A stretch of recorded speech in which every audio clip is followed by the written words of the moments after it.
As we are once again alive upon the internet. Yeah, let's make sure that we are and that everything's set up correctly. A little bit late, but yeah. Ran into a few technical difficulties, which now have been solved. Just camera didn't want to, well, actually, the capture device that I use together with my camera didn't want to work. Had to finagle it. In the end, I should have much earlier decided to just take a reboot. Because me fiddling with it actually didn't do anything. Rebooting did in the end. Have you tried turning it off and on again? Was the result, the final result, honestly. Yeah, everything looks correct. Let's have a look at audio levels and audio not being out of sync. Yeah, that looks good. And yeah, as the title says, I was kind of contemplating maybe not doing it, but let's actually do it. We're gonna record the pistol video in the background as well. Let me already make a folder for a 25, not 24 anymore. 0108.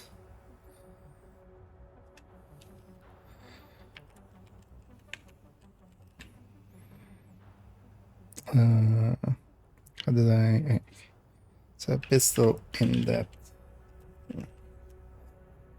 Let's take from shotguns already, the description file and a thumbnail copy. So we'll edit those to fit this in the future. Sort by name. Actually, while we're doing this, let's already jump into a character. Anyway, we're on second account because here is where all the pistols are.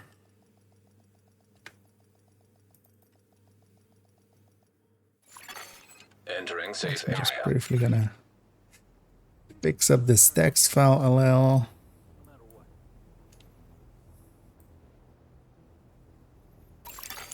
Priority objective available, Agent. Shut up, Anna.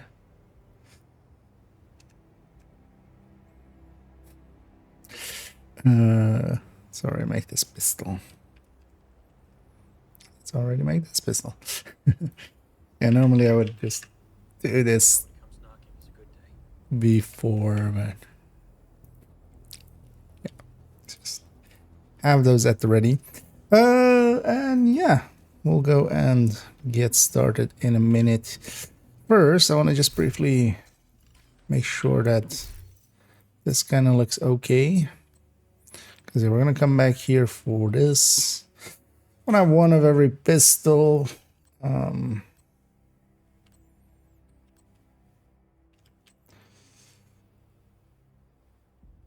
going to keep this one. It's about the same.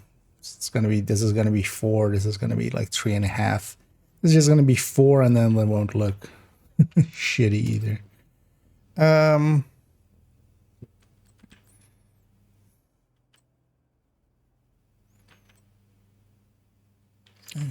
I know for some of them, we gave them recalibrations to the core.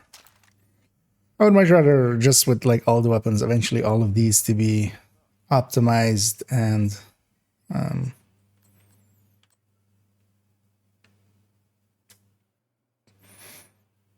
just, yeah, not recalibrated to anything except the talent. Because there was some of them we've optimized the core already, because that's what we needed for the pistol tables.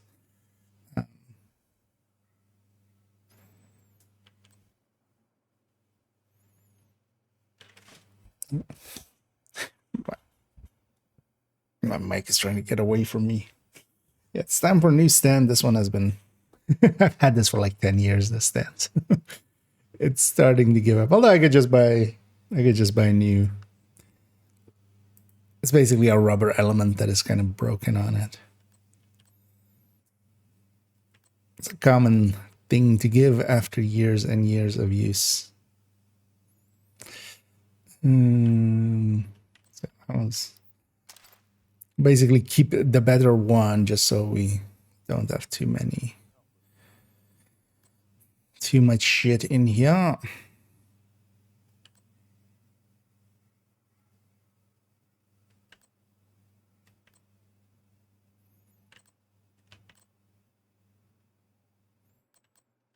And I should recalibrate a bunch of them on the talent already.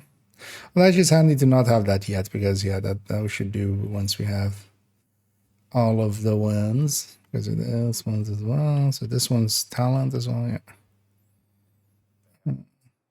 So this one we need just a replacement for this X45.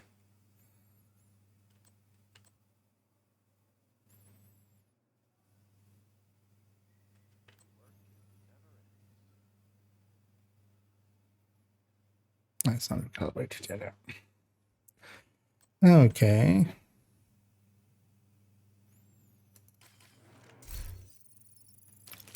Those out of here. Yeah, that's why this character has basically no pistol alloys remaining. And yeah, we use them all.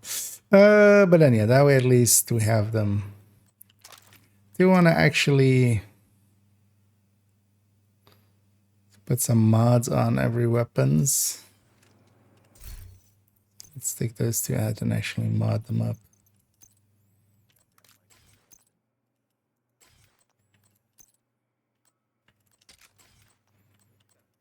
I like that skin actually there.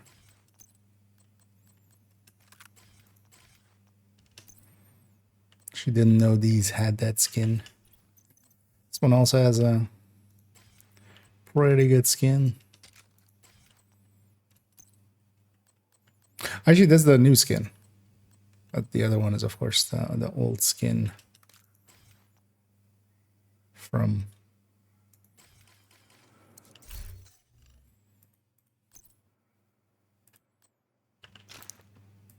somewhere. I was trying to remember where it was from. Honestly, yeah. No idea. For when we do the review, I should actually go with... Oh, that's the first in here. Do we have a TDI card custom in here? No. All right. Yeah, we should put a harvest in here and a TDI card custom.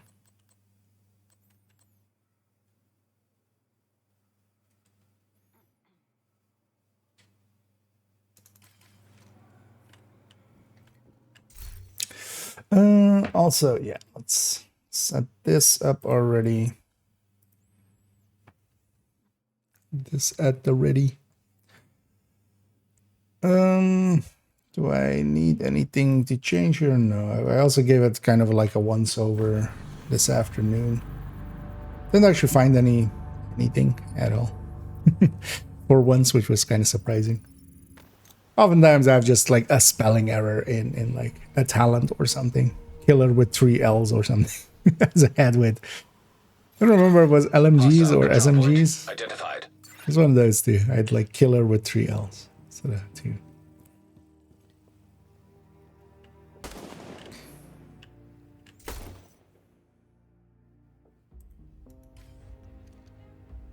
Oh shit, I now realize, of course, that build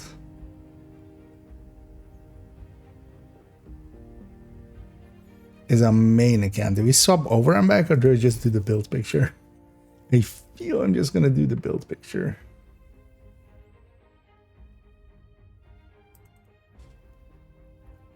Or we do it on that character.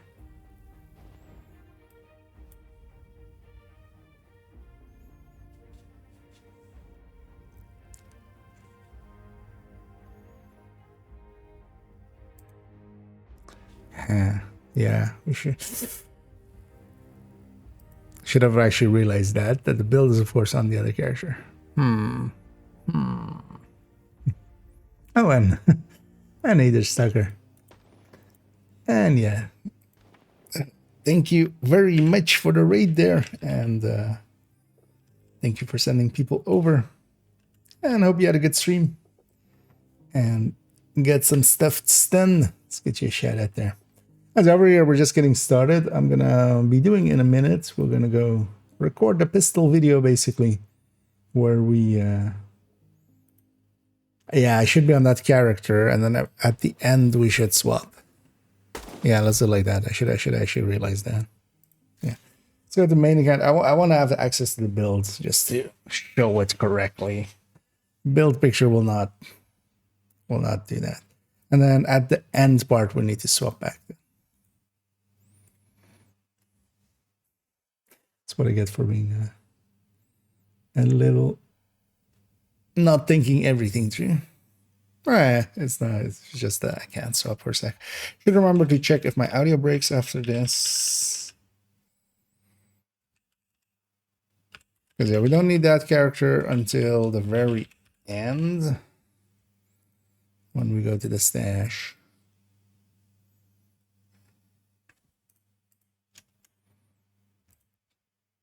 I don't lag in. Okay.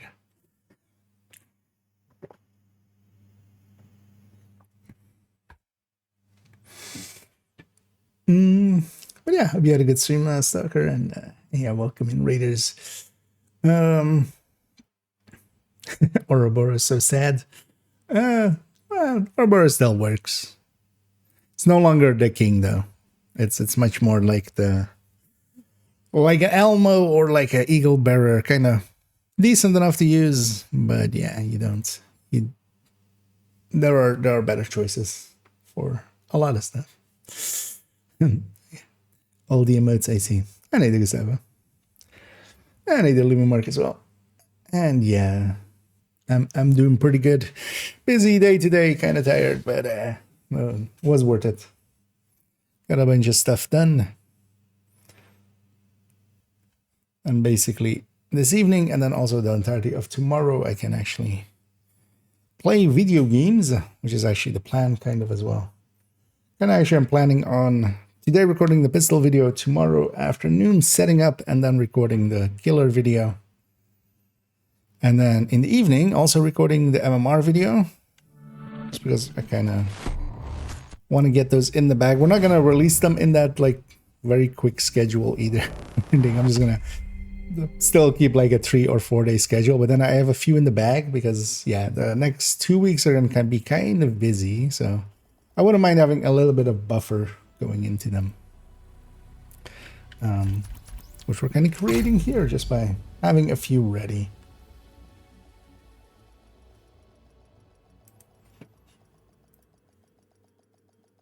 And then we can pepper them in as need be, and then safe area detected. I think I'll kind of do that whenever I have like a week's worth of actually like a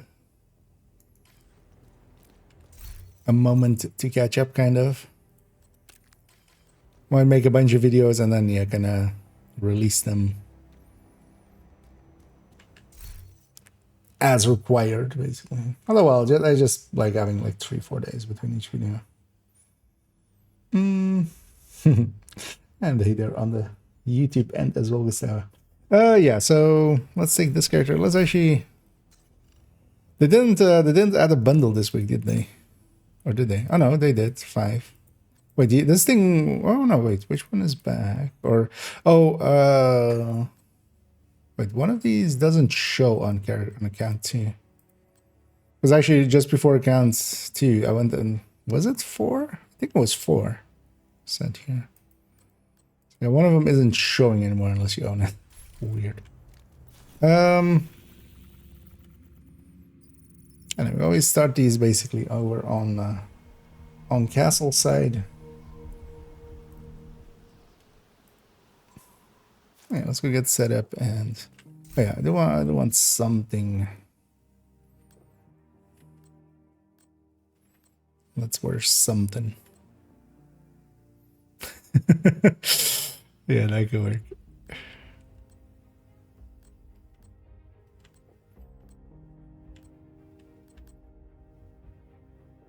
Actually, I don't think I used this in the end at all.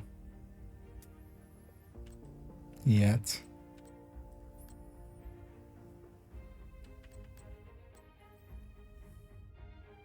You know what? Yeah, seeing as it hasn't been around for a while, we'll go with with the old silly one.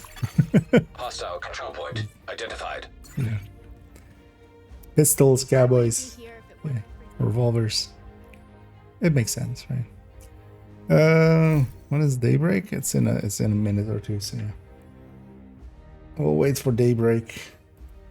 Come in like 4 minutes. In the meantime, I can already kinda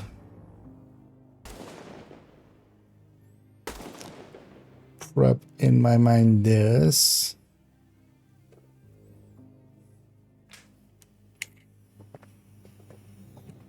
Oh yeah, also actually, because they're busy, and so that had 5 crit chance, this had none, and this had none, right? And then does I can see it from here as well. Did Liberty have crit chance? 53 117, so that's the same as Busy Little Bee, which has 5. Yeah, so it must have 5.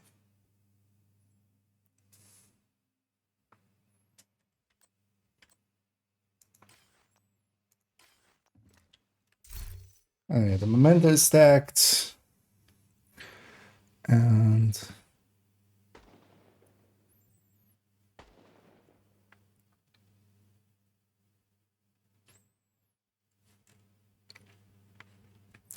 where's the TDI card? There it is.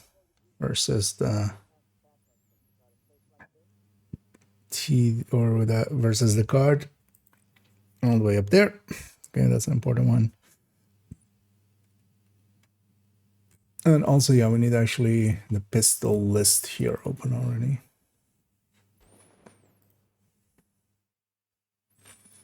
Especially so we can scroll down and have a gander at the base damages. Sort it.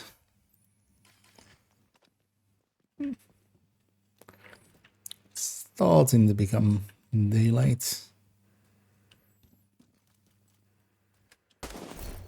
Not sure what is there. Oh, we're caroling. I'm pretty sure this used to be a job for like the Secret Service or something. All right, let's grab Zen.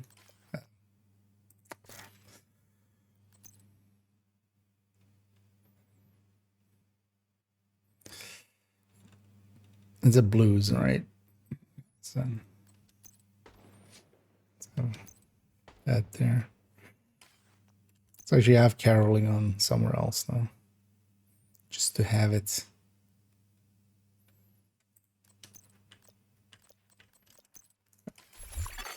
Hostile control point nearby.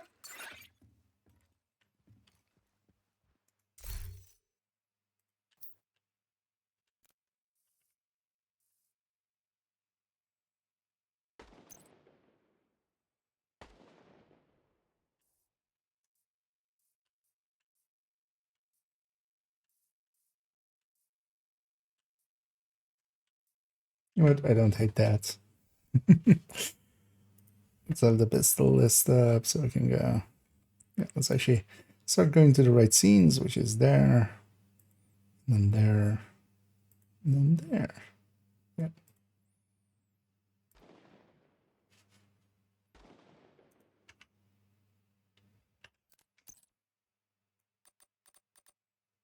Let's brighten this up a little. Otherwise, it completely bloom out in a second because the sun actually comes in. Yeah.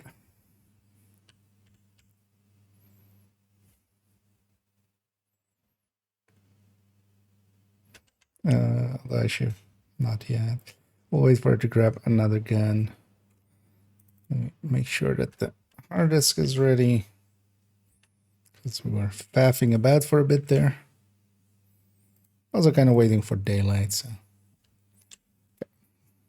let's get ready to go.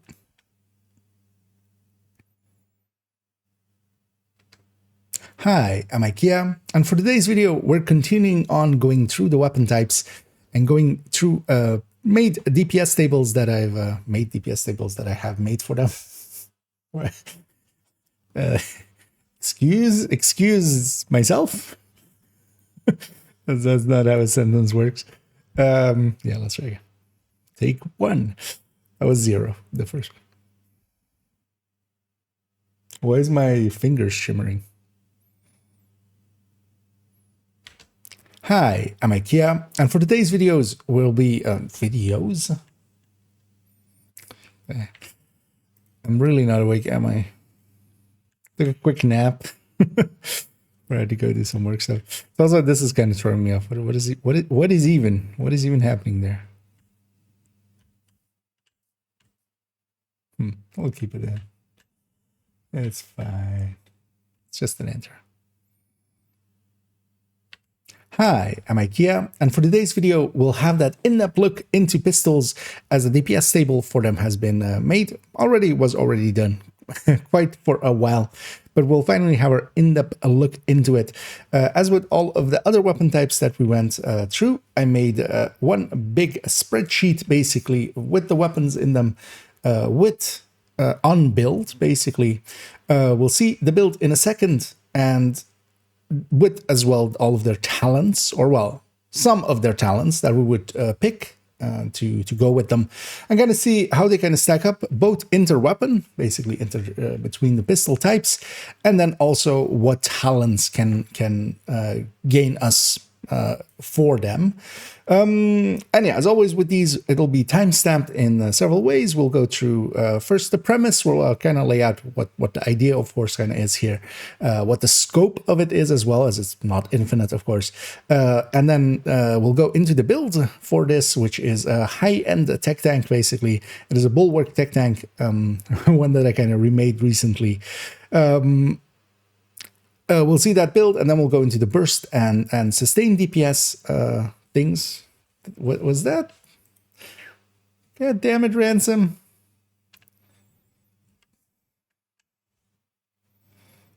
Ransom bumped me out of my thing, and I just couldn't actually even see it on stream, actually, so I should have just kept going. But yeah, you shake that butt. You know what you did. Hostile control point identified.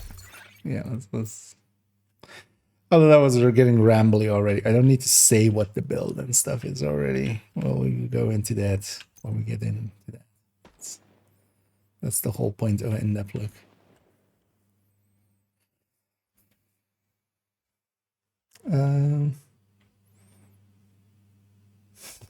Exactly, Chansey. We go full silly. Yeah, let's try again. Still take one. That's how this works, right? If we don't count the other takes, this is still take one.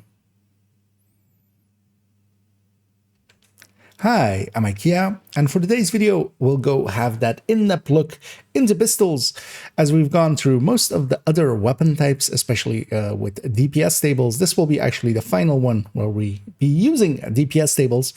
Looking into the big list of pistols, as yeah, the spreadsheet for it has been done for quite a while. This is putting the weapon on a build, a specific build.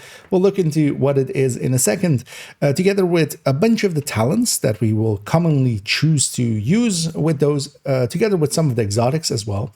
So we can kind of compare it basically on a build, because especially in the pistol category, there's quite a big of difference between some of the weapons, especially if you just look at the normal DPS tables, because they have wildly different amounts of mods that they can take, and even more so than where you have without mods 0, with all mods 15 crit chance, usually on pistols that can be 20, because they have a 10 crit chance under barrel.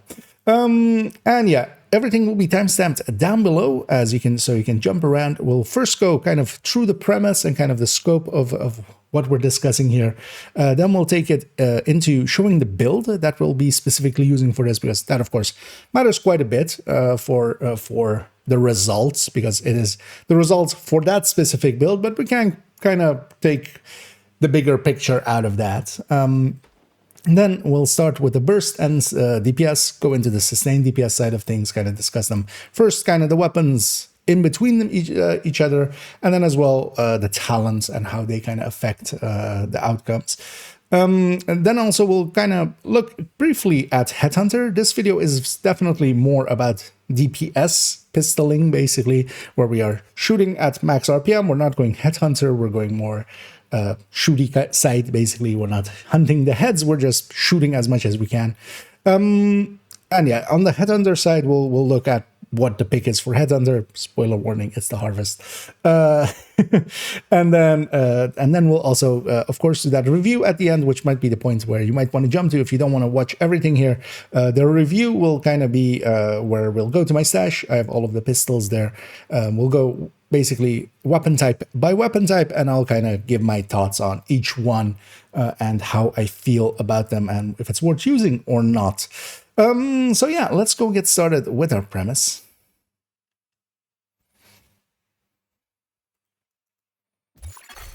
Hostile control point nearby. There we go. We finally got there.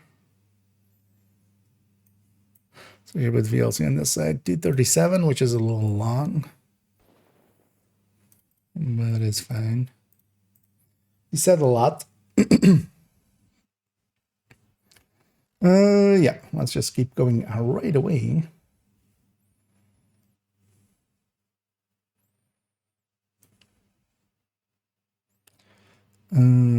So yeah, kind of putting the order of how I want to talk about things in order. Yeah, let's say going here. Actually, yeah, we should start here on this one.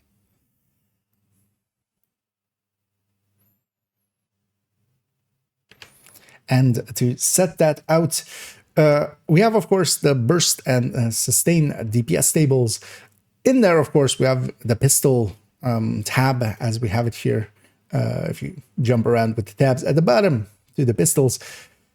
This, of course, will already give us a little bit of information. But yeah, as we were kind of talking about, pistols especially differ wildly in how much crit chance, and nowadays as well, especially crit damage they can take. Although we'll kind of mostly be sticking to crit chance because actually the mod slots on pistols are quite different, of course. Well, we can take actually, shit. I'm about to say something dumb, aren't I? It's only the underbarrel, right? I was about to say muzzle as well. Oh no, we can't take a scope either. That's the thing. Yeah, neither a scope or underbarrel with... Okay, yes. Good thing I checked that before I said something stupid. I was about to say you can't take a muzzle with crit damage, but you can. It's the optic that you can't.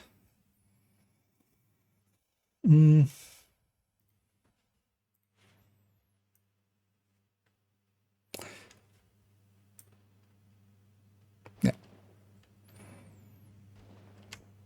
And to set our premise and scope, kind of, we have, of course, the DPS tables here. This is the folder containing all of them, as well as the file that we'll be discussing in a second, the pistol one, that is the 6.0. We, of course, had the main big file here set to the pistol tab. It's the tabs at the bottom, as I know some people don't know that. It's kind of behind me, but yeah, that is where you can switch between weapon types. We have the pistols, and the pistols are somewhat unique in this, as they have, while we on other weapons have received the option to swap between crit chance and crit damage mods. On pistols, actually, only the muzzle generally has the ability to swap between 5 crit chance and 15 crit damage. The optics rail, the short optics rail, does not have the 10 crit damage mod. The underbarrel that the pistols use also does not have a crit damage mod, but there actually we have a 10 crit chance. So there is wildly differing amounts of crit chance per weapon, ranging from basically 0 to 20. A much wider range than, for instance, with SMGs or such, where we have 3 mod slots, each 5 crit chance or 10 crit damage if they have the long on the barrel. And that makes it so that we kind of need to compare them on a build. Now, generally as well, we use pistols in 2 different ways. One is Headhunter, where we try to go for the highest hit, basically. We'll discuss that more so towards the end. Although, of course, we'll come back for the list down here where we sorted by base for that. That we can do basically without this, but especially in here, we're kind of thinking more about it in a way where we're maining the pistol, and the build I'll show in a second as well kind of does that. We're maining the pistol in a kind of crit chance, crit damage kind of sense, where we're firing it out. We're basically treating it as we would an automatic weapon. We're trying to fire it as fast as possible and get DPS basically out of it, instead of where Headhunter, you're not per se firing at the rate, you're more so trying to get one-hit kills, and you're firing basically when the opportunity is there to fire, not so much when the interval has gone. So for this, yeah, we'll be sticking kind of to a DPS sense, which actually, of course, is kind of not per se the way that you often will use pistols. So be aware of that. And then on specifically the list that we're using, as always, so on this one, we do also not have a coyote, so there's no coyote ranges active. We're kind of dealing as if with it as well. So if we're solo, we're not per se set up for somebody else to, for instance, provide us coyote. We're doing this again at a grade 27. We're doing this as well with a 20% headshot rate set and 60% DTA, although the DTA does not apply to anything in this list, so yeah, that is kind of meaningless. But we are doing 20% headshot rate, which of course will apply a little bit to some talents, and also of course will limit our amounts of DPS output. But I feel 20% headshot is kind of in a ballpark where that is what we would hit. And of course, yeah, this will affect as well talents that are crit damage based, as those are added to each other. This build also then has a memento, which we haven't seen before. I am adding the memento in as fully maxed. We have Intimidate also as fully maxed, and also here just to take that opportunity again to point that out, that Intimidate is self-multiplicative. It isn't 9 stacks of additive 1.04s together. It is actually 9 stacks of 1.04s multiplicative to each other. So basically they're just separate multipliers for each of the stacks, meaning that at full we land on this awkward 42.3312 and a bunch of other numbers behind that, but we're truncating it to that.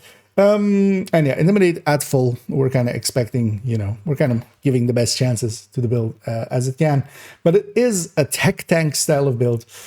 So it isn't actually that all into damage. We'll kind of see in a moment. I've actually been enjoying it, and I've kind of been happy to have it back into the build collection.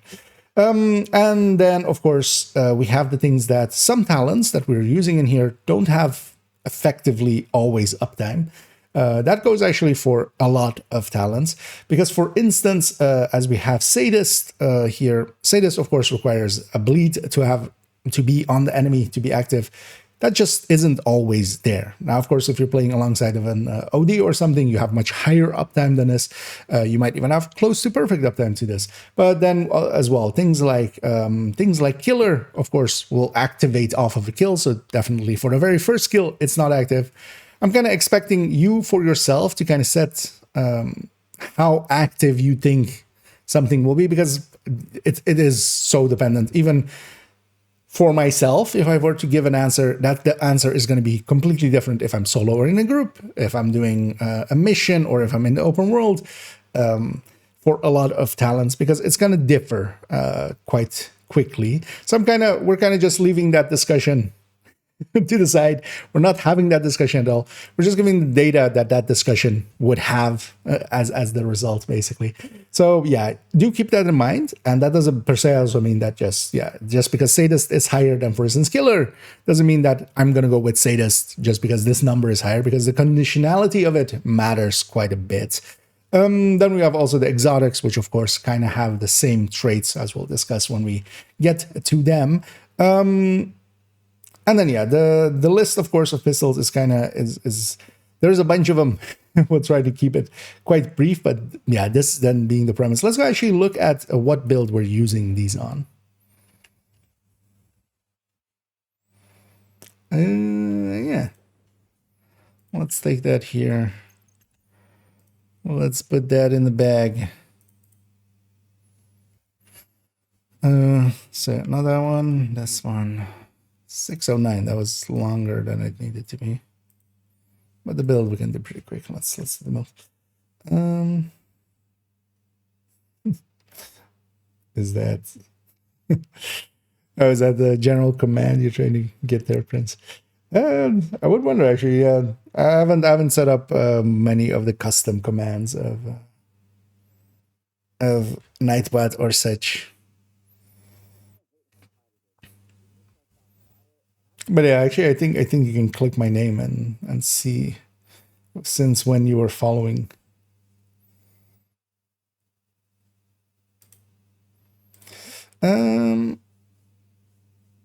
Yeah. So let's get to the build. I was actually. It's,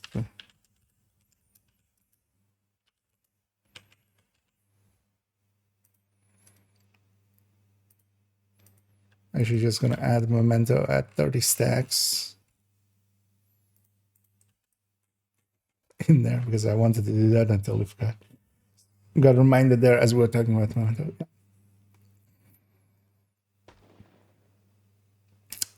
Yeah. This is 1.14. Yeah, this is 1.14. Okay. Yeah, that's the spiel on this. And that build is looking like this. This is actually as well 1.14 on the build collection as we have it here. And this is actually the replacement kind of for the high-end normal tech tank, which used to be an AR tech tank.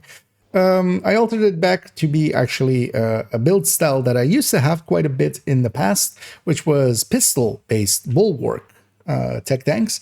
And especially for the high-end, that works decently well because we can just get a bunch of the bonuses. Nowadays as well, one of the reasons I got rid of a lot of them was back when the original Intimidate kind of alteration going from instant to needing 7 seconds to stack up.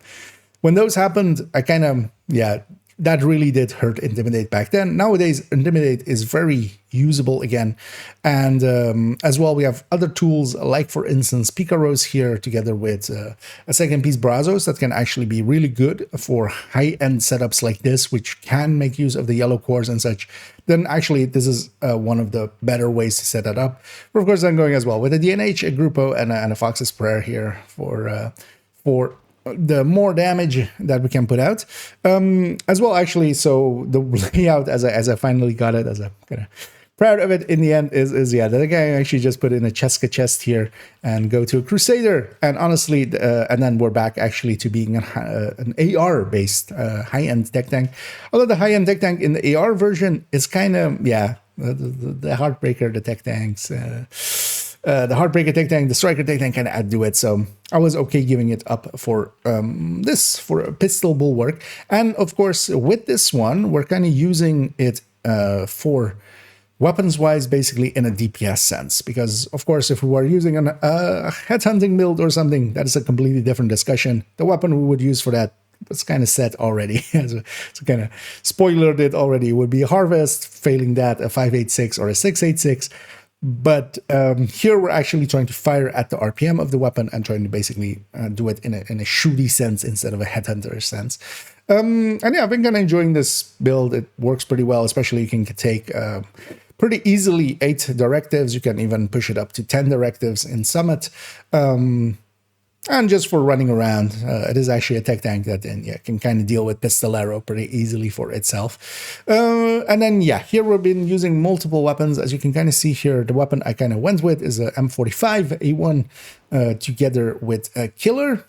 Although as well, I have at the ready and been messing around with a Card 45 for it as the main weapons as well with Killer, because Killer works really well as we'll see in a second as well.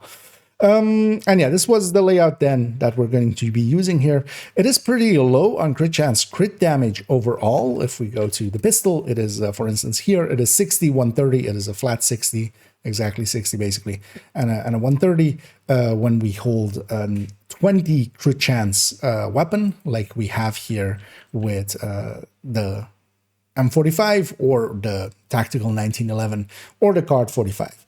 So let's go and actually see then what this build makes happen on that DPS table. 3 minutes, perfect.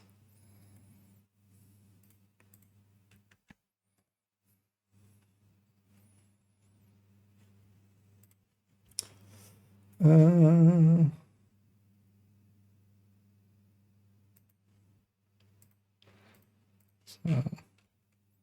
put this here already for later, and then yeah, let's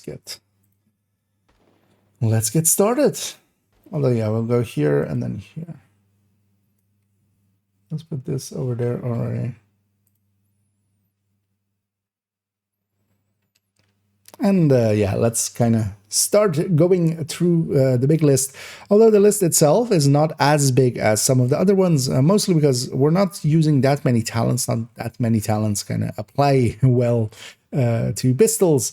We're going to, of course, zoom in a little bit in a second. But yeah, the stats here derived is basically all of the stats are going on the right side. And we're kind of deriving a DPS both in burst and sustain. Just from those stats. That's actually how these calculators basically work together, just to also point that out. Then, as we have had with all of the other ones, is that I'm not putting the 100% point at basically the top of the table. We're pulling it down a little bit to generally basically the first high-end weapon, because some of the exotics especially will have much higher numbers basically than in special situations like we have here with the Busy Lil B at 10 stacks, which is kind of unrealistic. But because of that as well, we're kind of going with some of the more realistic numbers, and also just to make sure that we don't squish the lower parts together, because it's kind of hard to make out percentage differences if we're already starting with this one, for instance, being at 75% or such, or 70%. So yeah, we're moving the 100% down. So everything's comparing in this top slot to this M45A1 and TAC 90M1911. Both of those are variants of each other. That's also important to know that there's a bunch of weapons here, as with a lot of as with a lot of places. For instance, the Mark 16s or such, or ACRs, they basically have all of the same heart stats. They just differ in variants. Sometimes they can have different mods. If they do have different mod types and such, leading to different numbers, yeah, we will of course separate them out because we would need to. But here, for instance, these two are variants of each other, and technically the TAC 1911 is slightly better stability and pulls up a little bit less in A/B testing next to each other than the M45. And the reason I was using M45 on that build is because it has a cool skin, and that matters too. So yeah, let's get started actually with the exotics here. We'll go through the exotics, then we actually compare kind of the weapons to each other, and then go a little bit deeper into talents versus each other. But let's start with exotics, and we'll see Busy Lil B here at the top. This is 10 stacks of Busy Lil B's own talent.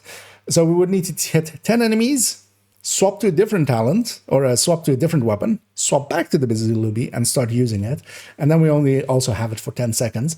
Not a very realistic scenario to create. Busy Lil B, of course, can be very usable, and does, of course, for some shenanigans get used very specifically, where we get a bunch of stacks, even hot swap to Regulus for even higher damage numbers, as for instance, a bunch of speedrunners will do for certain things. For general use, well, you have to swap off of the weapon and back to trigger the talent on the pistol, and that is very much doable. I have actually tried doing it. You can get up to 10 stacks as well, because it just keeps remembering how many stacks you've made, but this does mean that you've encountered 10 enemies at least, right? You can apply this to the 11th enemy. And even for that, we don't really get very high burst numbers, especially when we are comparing to, yeah, for instance, Sadis just below it. But even, for instance, the killers, as they start arriving here, are below it, of course, but they're going to have much more activeness than this. They're going to be active for much more of the time than Busy Lil B would be. Busy Lil B, of course, is very usable. It is very situationally a great tool, because of course, yeah, it does give you 20 weapon damage per enemy hit and marked basically before you swap off of it. But that also, yeah, in that meantime, you could have also killed a bunch of enemies is kind of the thing. Then we see actually Liberty here with 30 stacks. For this, we also have it in two ways, basically, because for it to reach 30 stacks, we couldn't. We have to hit body shots. As we hit body shots, it increases weapon damage as the talent of Liberty goes. That does mean, of course, that we could not really have headshot percentage as we have at the 20% that we kind of have it, as we have that here. We can't really have that because if we're headshotting 20% of the time, that means 1 in 5 shots. You can't reach 30 stacks and have that. So we do actually have a different variant of it here, where we're actually removing the headshot and then just body shotting and trying to get that weapon damage percentage out. But here, if we magically somehow got to 30 stacks with 20% headshot rate, which yeah, is kind of impossible, the Liberty would be one of the top weapons. But yeah, this is of course kind of an unrealistic number. We also have it on 15 stacks and then also later on 0 stacks. The thing is, we can better actually look at it, and let's go do that already here with the Liberty here at 30 stacks and then no headshot. So we're removing the headshot component completely, which also kind of hinders it as it does have a headshot mod a little bit. So even then, if we're just body shotting continuously, it is kind of in the pack. It is, for instance, the Card 45 here with Killer Active is kind of next door to it. This, of course, does need 30 shots already to get to this point.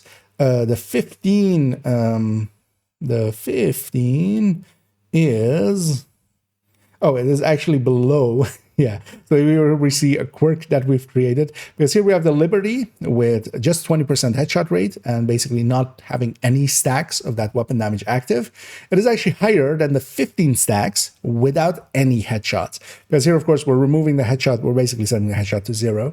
So it ends up actually at 15 stacks if we're not headshotting, below the Liberty, and just not having it at not trying to stack basically up. We're basically doing 4 shots and then getting a headshot, although we're not even inputting those weapon damage in there. Because of course, yeah, not headshotting at all does reduce our number quite a bit. And of course, for instance, the build setup that I kind of had that on, we can't get very close. We can just stick our pistol kind of in their face and actually get some headshots in.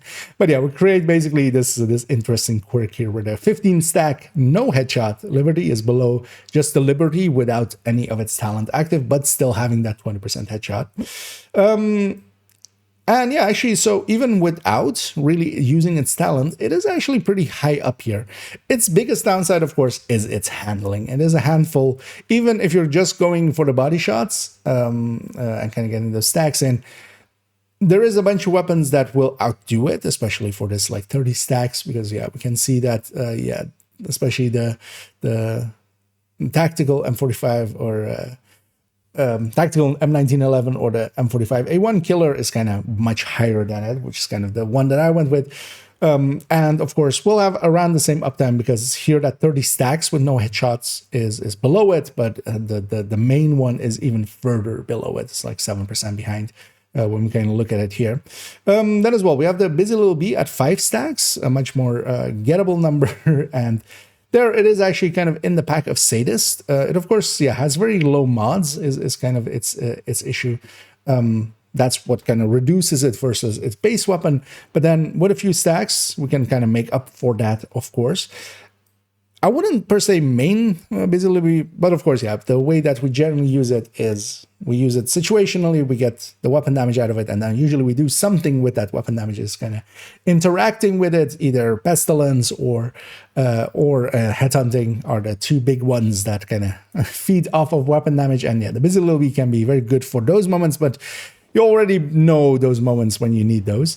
Then let's go find ourselves the Regulus here being used without actually considering its explosion at all, but just using it as a DPS weapon. And it's actually surprisingly high up, honestly. But the way that we use the Regulus, of course, is that it's much more of a headhunting weapon. We try to get Headhunter going with it and then make the explosions happen alongside of it, hitting other enemies. Here, of course, we're not giving any consideration for the explosion at all, so we're just kind of doing the DPS numbers of it. But actually, it is surprisingly high and somewhat usable, actually, even in a DPS sense, because of course, we get kind of a little bit of the explosions alongside of this, adding a little bit of damage. And actually, it was surprising to me how high this was, and it's somewhat usable. The thing is, of course, it's a 6-shotter, and then it has a reload. Handling-wise, it is actually decent, much more decent than, for instance, a Liberty would be. So you could actually use the Regulus in a DPS sense, as we're kind of using it here, just as a shooty gun instead of a headhunter gun. Then we have the Mosquito here with the 25% amp of it active, so triggering that amp basically, and then shooting, continuing to shoot the enemy with it. This, of course, means that, yeah, we're 5 shots in already. And then we're kind of hitting this. And of course, this isn't that high up. We're already pretty far behind the top of the list. And then the downside of the Mosquito is very much that it's without being activated. It is very much that kind of weapon as we also have here at the bottom with the Bizililbi. The Mosquito is very much at the very end of the list. It is basically a military M9, but then without the ability to put those mods in there. So its mods are fixed, and it shows when it doesn't have a talent active. The Bizililbi, same as well. When we don't have any stacks going on it, this is kind of also the downside of the Bizililbi. When you're kind of stacking it up, it is in this form, basically, because the talent isn't active yet. And that eats into your damage quite a bit. Same for the Mosquito. Although, of course, yeah, both of them do special things here as well. The Mosquito will also draw enemies to you, force them for a little bit to kind of be aggroed to you.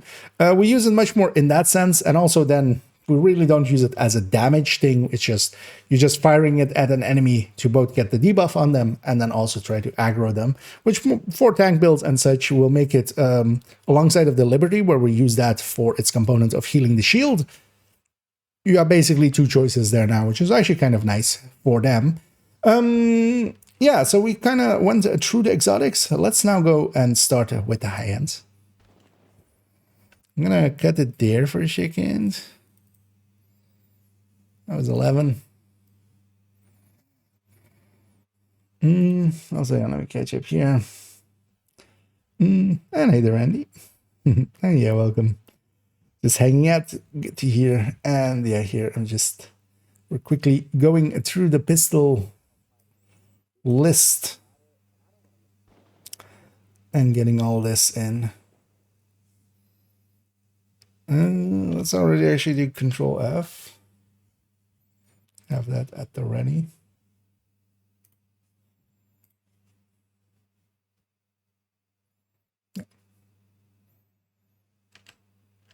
And yeah, let's start talking about the main high-end weapons of this list. Especially what we see in comparison to the burst tables that we had before. Is that, of course, here we have different weapons with different crit chances, and somewhat obvious right away was that likely this M1911, without any of the crit chances, would likely land around the same amount of this M45A1 and the tactical M1911, which could have 20 crit chances. And this is also why we don't want to per se use this kind of list. We want to much more see it on a build and compare them on a build, because we see that actually when we put it on a build, that happens basically. The TAC 1911 and the M45 are basically above the 1911. The 1911, though, is actually pretty high up still. This is the one without any ability to put any crit chance mods on it, just a magazine. They, of course, have somewhat, for their outside of their base, stats that are pretty similar. Their handling, the TAC 1911 is overall the best handling over them, then the M45, then the 1911. So they're pretty close to each other, but of course, yeah, you're just giving up a little bit of damage and also a little bit of utility, of course, as well, because outside of just the mods usage, this one then is, of course, yeah, we're just giving up the ability to have those mods at all. Sometimes as well, it's just nice to have a pistol where you can put the flashlight on it very quickly just to check something out. So overall, I've been leaning towards these 1911s. Then what we also kind of see is the card 45 not being too far behind it.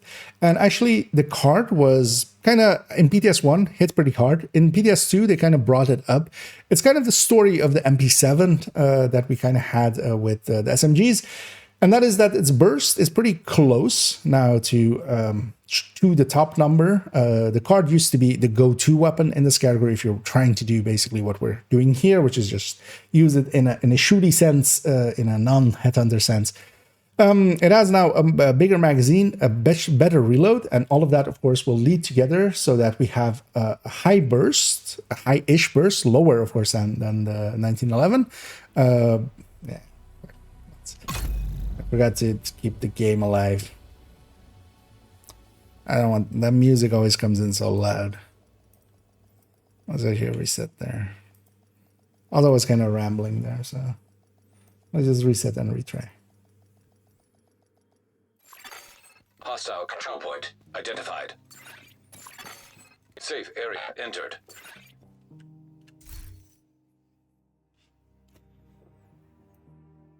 Yeah. Take two.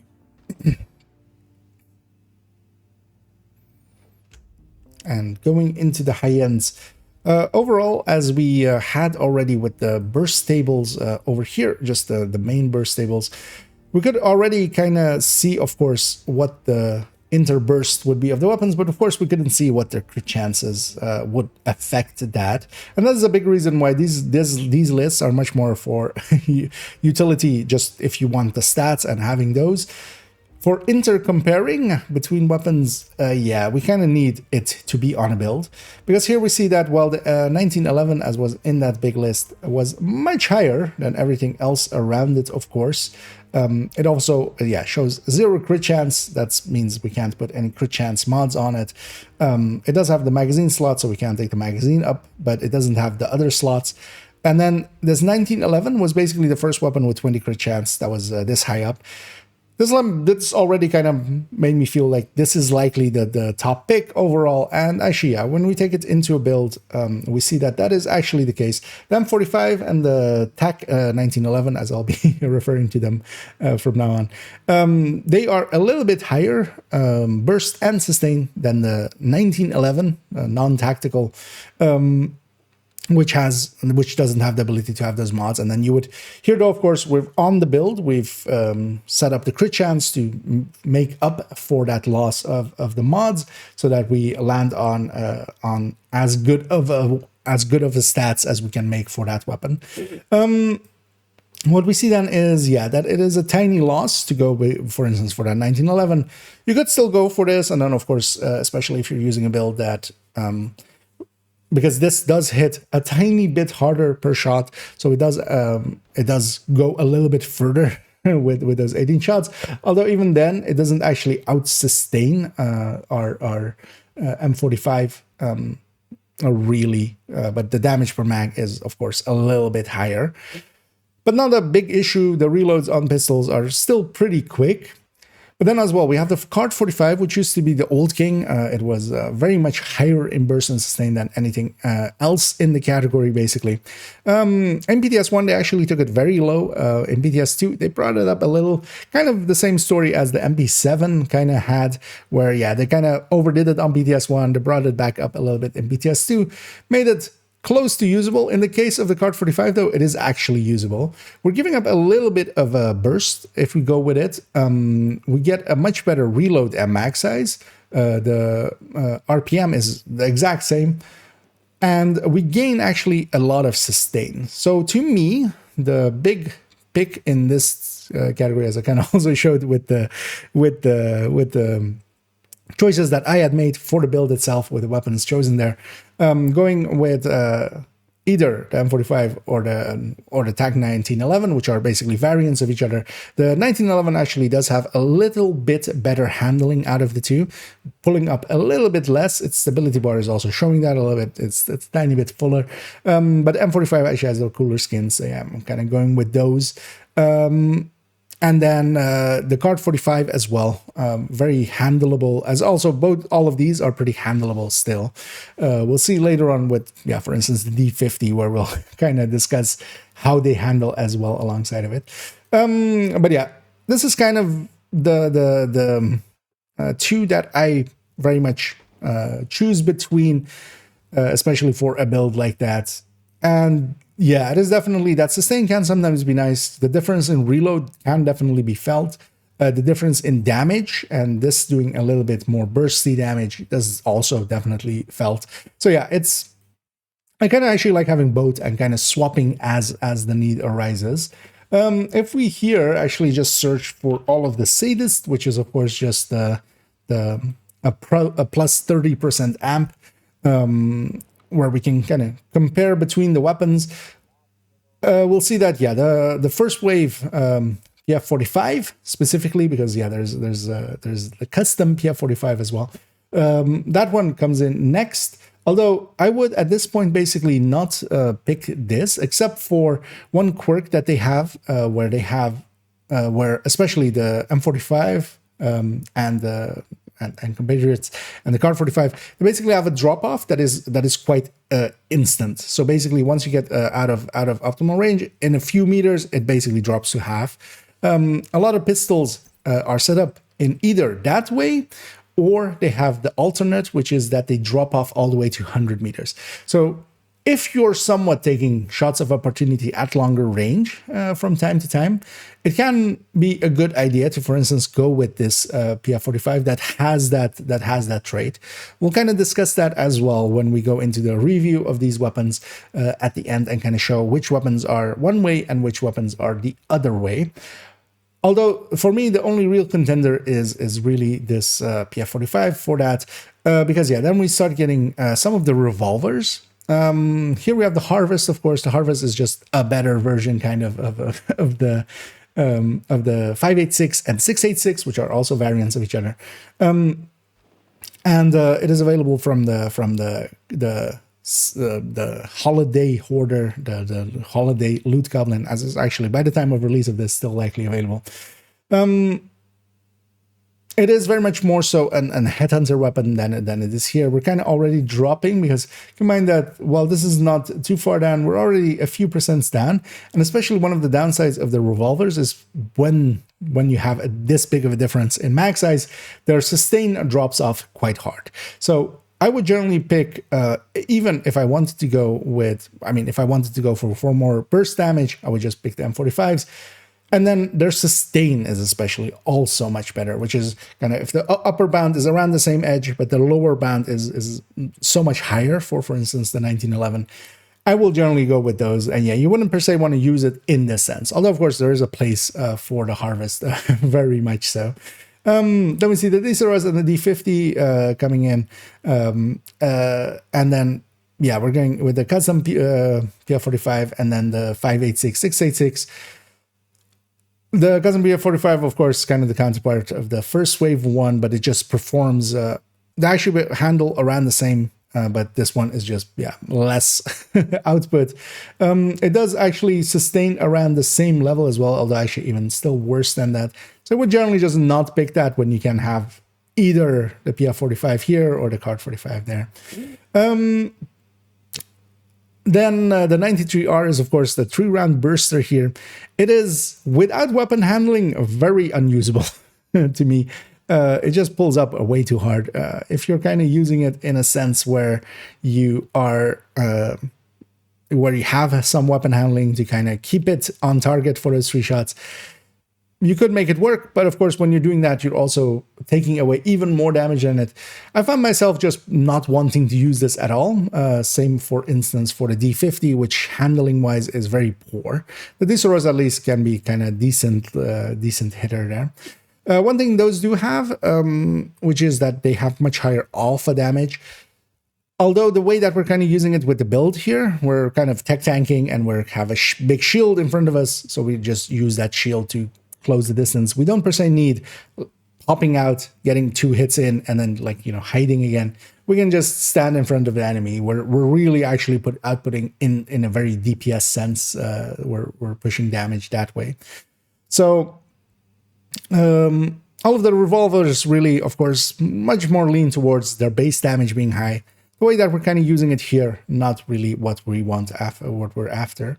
The PX4s show up here as well, and the X45s. They're decent, but yeah, we're kind of getting out into the weeds. Then as well, what they don't have is So, for instance, what we saw with the other weapon types is usually if they're really going lower in burst, their sustain will be much better. Here, really, the sustain end is really in the hands of the card. It's kind of like the fall of this category. And then the M45 and the Tactical 1911 being much more like the FAMAS of this category. And those two being up here kind of, invalidates a lot of the choices below, except for, that range thing, which we'll discuss a little bit in the review. Then we have the military M9, which is kind of so low that, we won't even really consider it. Its sustain is decent, but then, of course, we could just bump this up to the Card 45, all right? Also, none of these weapons, optimal range-wise, differ enough from each other to really make that be a choice difference. Especially the Card 45 and the 1911 have just 12 meters as their optimal. Going to 16, as some of the other weapons have, is not that marked of an improvement, especially when, if you are in optimal, then you're losing quite a bit of damage. And with this, of course, we want to be in optimal, we want to be in close range, allowing us also to kind of hit those headshots. And then last, but definitely not least in this case, is a TDI card custom. What is happening here is, of course, that we're losing that second, the second stats of pistol that we would have. We're gaining that skill tier from the TDI card custom. And that skill tier, of course, by itself will make it so that actually on most red builds, this would be our go-to. We just grab this, especially for using it with a Revive Hive. Spell out that trick is just that you can use a Revive Hive, you can toss it, you can equip the pistol, you gain an extra skill tier at that point. The Hive will now have, if it was just at 1 charge with 0 skill tier, now it has 2 charges. While you're holding the pistol, you toss it out for an ally that is downed. They can get revived by that second charge that is in there. Once it's out of your hands, basically, you can swap off the pistol and continue doing what you're doing.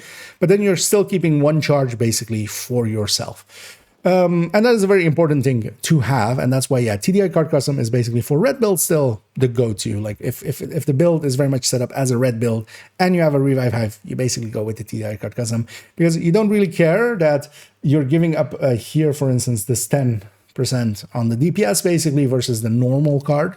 You much more care that that you have that ability at the ready. We've kind of seen all of the weapon types in between. Let's kind of start discussing some of the talents.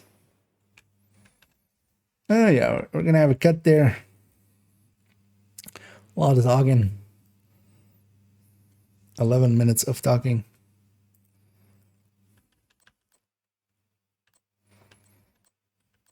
Does none of these weapons have that drop-off? No. Oh, actually, does the custom PF45 not even have that? We'll discuss it with the review. Because the Busy Little Bee is actually, that's PF45, isn't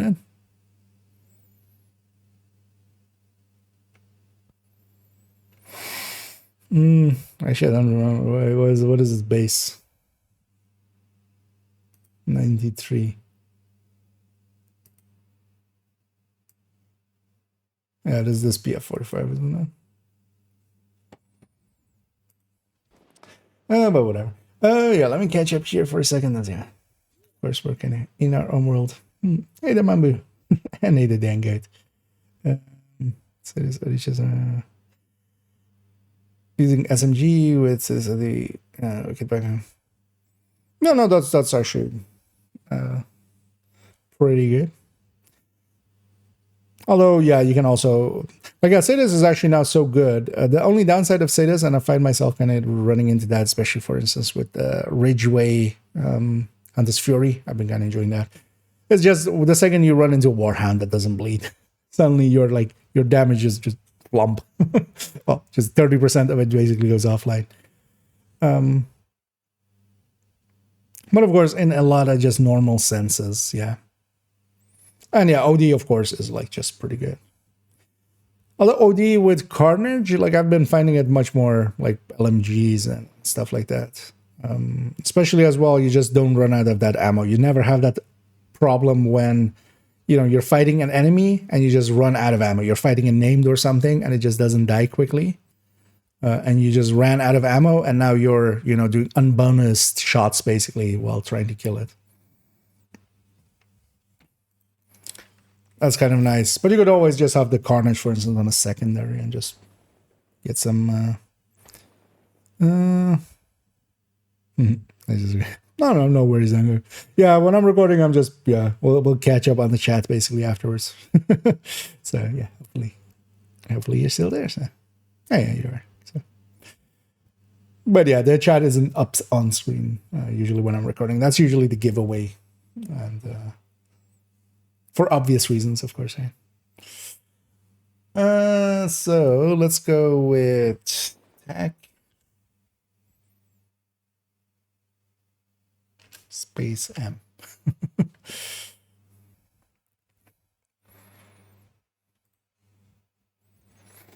I'm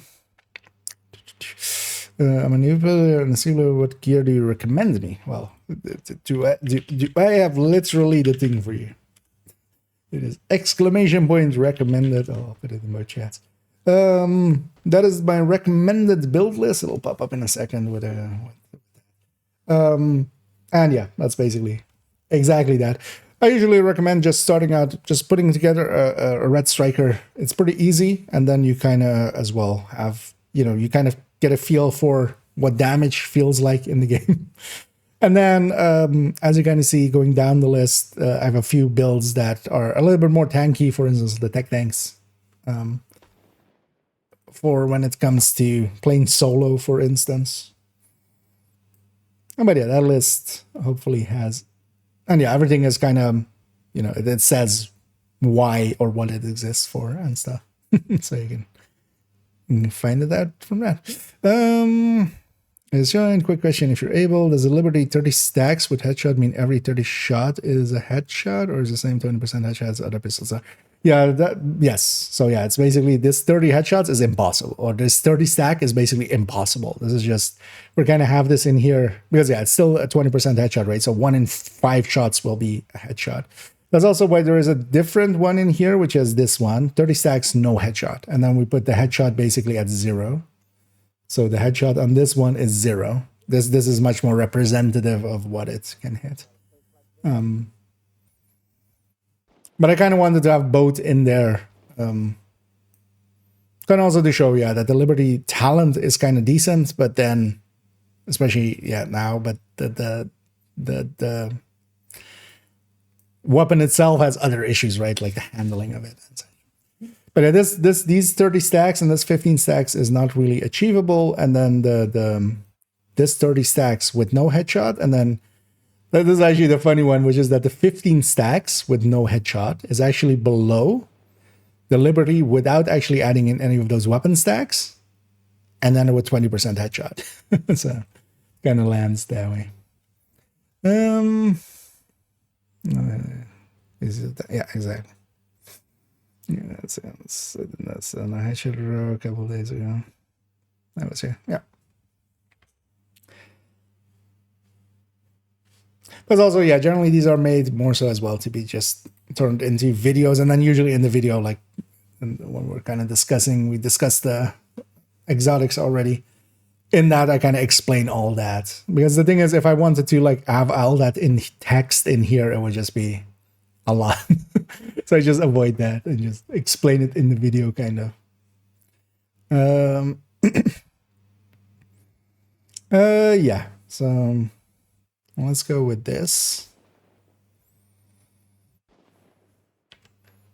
So we saw somewhat the order of basically the weapons as we can kind of sort them, especially here, of course, on this end on the burst, but we kind of discussed the sustain as well alongside of it. Here I've highlighted all of the tactical M1911s basically. So we're going to compare basically how the talent list as we go through here kind of will go for us. Of course, as always, Sadist is at the top of these. It's a 30% amp. It is, though, of course, with the build as I have it set up, not going to be always active. If we're just activating it basically with its talent, where every third kill is basically, or after every 3 kills, we're setting somebody to bleed. You don't get this. If I'm running alongside of an OD, though, now it's a little bit more consistent. So you kind of have to apply your own game knowledge as well to this, or just have me explain it here as to how this kind of will apply. Because while Sadist is, of course, very high, it is very conditional. But yeah, we can kind of have that in here just as a comparison point, as well as just being at 30% amp, basically. Then we see actually the choice I kind of went with for the build itself, which is Killer. One interesting thing here actually is that we see that actually the 1911 with Killer is above the M45 with Killer by a tiny margin, but you know, it is above it. So what is happening here?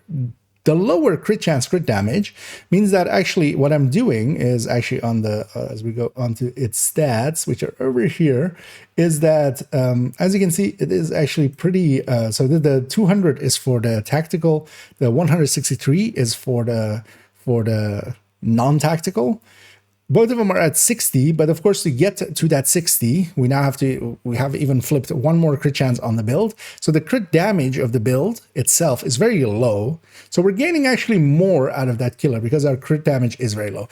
For Killer as well in this listing, I've actually, so most of the weapons for talents that do not care about crit chance, we've landed on, for a lot of them below 60 actually, because that makes more sense overall. It's balanced more so at 53, 117 than 60 or than 59, 105, for instance. That would actually be a worse ratio for crit chance, crit damage for this build. But then of course for Killer, we've set them all to be as close to 60 or at 60. But yeah, we're getting basically more out of Killer on this other 1911. Now, why didn't I still go with this, for instance, for that build? And the reason is that the difference here is tiny, but also something that will actually we'll have covered by this point when you see this released. As yeah, Killer actually does care actually how much crit damage you have, and that will actually apply to how often it will activate, as we'll have by now seen in that other video. But yeah, if we alter basically the crit chance, crit damage of the builds and such, especially talents that, you know, if we're lower on crit damage and we're gaining the same amount of crit damage like with Killer, it being actually lower will kind of actually be better for the build in the DPS sense.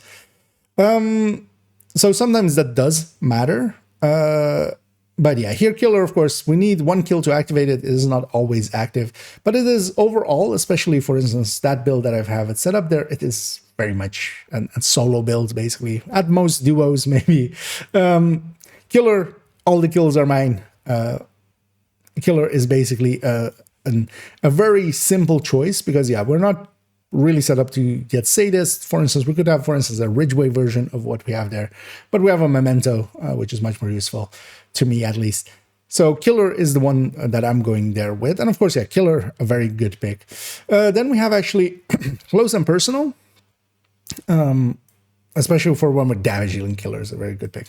Close and Personal here, it being especially as well just weapon damage means that us being at 30 memento stacks and then also being at rate 27, this is kind of the worst case scenario for it. Close and Personal as well, we need to be in a very close range to get that first kill, then it activates. I much prefer Killer over this. On a build where you can get it, the difference between them, especially that this doesn't have the conditionality of a crit chance, so you could use it on builds that don't use crit chance. But yeah, overall, it's not really a useful talent to have. Although yeah, as we can kind of see, it is landing decently high. Then we have Finisher. Finisher, of course, will apply on swap. Basically, we get a kill. When we swap, we gain crit chance, crit damage. If we were to want to use it on the pistol, we would have to swap away and back, kind of busy little beast style. Finisher, of course, is much more for just getting the kill and then swapping to a main weapon, which is very useful for that because you can increase your crit damage, especially quite heavily for a different weapon. But in this case, we're kind of using it in the sense of, yeah, we're using it on the pistol, which is not generally the way that you're going to use it. We do see, though, that it actually does gain quite a bit, and especially if we're kind of comparing having Finisher versus Close and Personal, I would actually take Finisher and that swap over taking Close and Personal in this setting. Here's what Optimist is quite low because, yeah, again, we are pretty high on the weapon damages. Optimist is actually not performing that well. Optimist as well kind of wants you to reach the end of the mag quite consistently, which will mean that, for instance, for revolvers and such, that would be much more consistent. But especially killer being so much higher above it, not a general pick I would go for. We have also Ranger here at 12 meters again, kind of how we had it with shotguns, as that is the first place where optimals start to fall off. We're kind of using it basically as a 6% amp mark. So yeah, we kind of see that this is the point where the 6% kind of would land for a damage talent.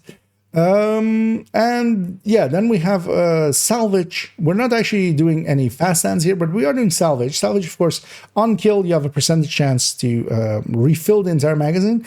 It is actually a very useful talent sometimes. In the setting that I'm using it here, I would much prefer to just have the reload, because we're hiding behind the big shield, of course.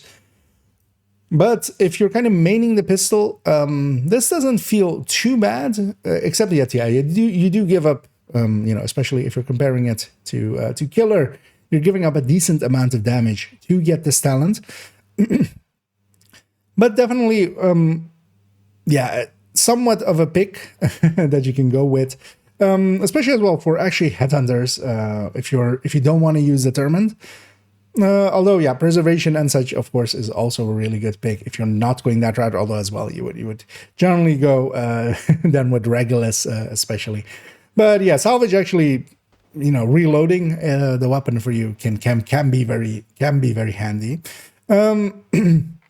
What we see as well is, if we then go back and kind of go through the perfects as we have it here, for harvest and for the TDI card, I've actually put them in all the weapon talent categories, and they kind of follow the same order of things for all of them, with sadist and then killer and then down the list basically. We kind of see as well continuously that the TDI card, of course, is losing quite a bit versus the card 45. Losing that 10 detox is a big deal. What we have here, for instance, as well, Orbit here with Perfect Finisher, definitely a worthwhile tool to use nowadays, more so than ever. The 5.86 being, and the 6.86 both, being now basically the hardest hitting pistols per shot, actually makes it so that you're quite likely to, if you've already weakened an enemy or such, to kind of actually be the finishing shot quite consistently, because it does do a lot of damage on that one shot, on per shot, basically.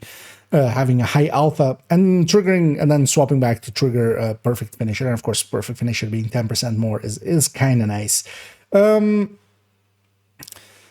Very usable gun as a secondary, but you're then using it kind of as the secondary, and it's competing especially with the TDI card custom for red builds. That is the place where you could make a point, especially for Orbit, to go in that slot. But generally, we end up with TDI card custom just for that hive trick that we explained earlier. Then I'm trying to see where the other, the mosquito, the Mozzie special here.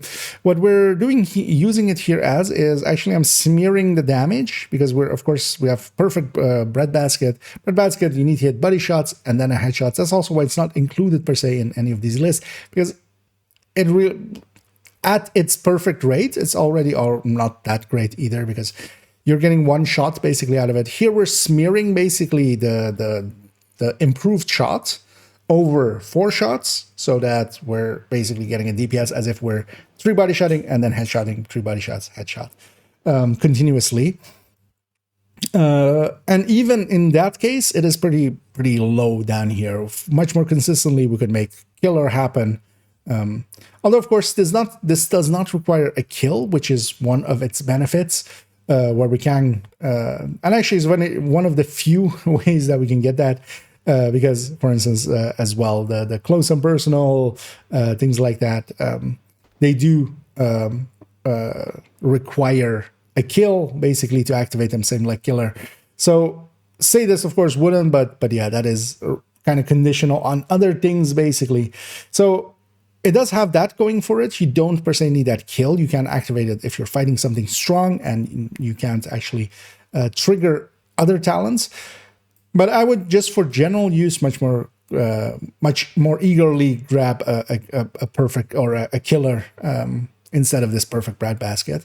Then also we have that all the way down here, we should have the lightning rod. Yeah, and there we have it, which is perfect salvage. Although, of course, here, of course, in the sustain end, we'll kind of see the effects of salvage a little. Here on the burst end, it basically has no effect, of course. And then as well, salvage, because it's a PF45, basically a custom PF45 with perfect salvage, it's just higher activation rate, as we'll kind of see in the sustain. They'll be side by side still, but of course, the lightning rod will have a higher activation rate than other things. Overall, not per se that usable. Of note as well, actually, one of the things that I noticed while making up this list is that the lightning rod and the mosquito, or no, not the mosquito, the Mozambique special, both of those actually don't have blueprints, and they're actually nowhere listed that those are missing from the descent pool. We should actually add that in at some point, because yeah, the lightning rod and the Mozambique special do not have blueprints. They should be in the descent pool, of course, being names. And yeah, I feel just nobody really cares enough about them to have noticed to this point, including me until making this list. So yeah, overall, talent-wise, as we kind of saw, I would definitely go with killers, very much, especially for the build that we're kind of using there, where it's a solo build. We're getting all of the kills. We'll get enough activations out of it. You could, of course, as well go with, for instance, yeah, salvage for the more sustained end of things. But the reload of the pistols is it isn't as useful as, for instance, steady-handed would be to some LMGs. Finisher, of course, can be a really good pick. The TDI card custom, just by itself, with a decent talent, can be a really good pick as well. So yeah, let's actually start moving on to the sustain side of things. Okay. A lot of tagging.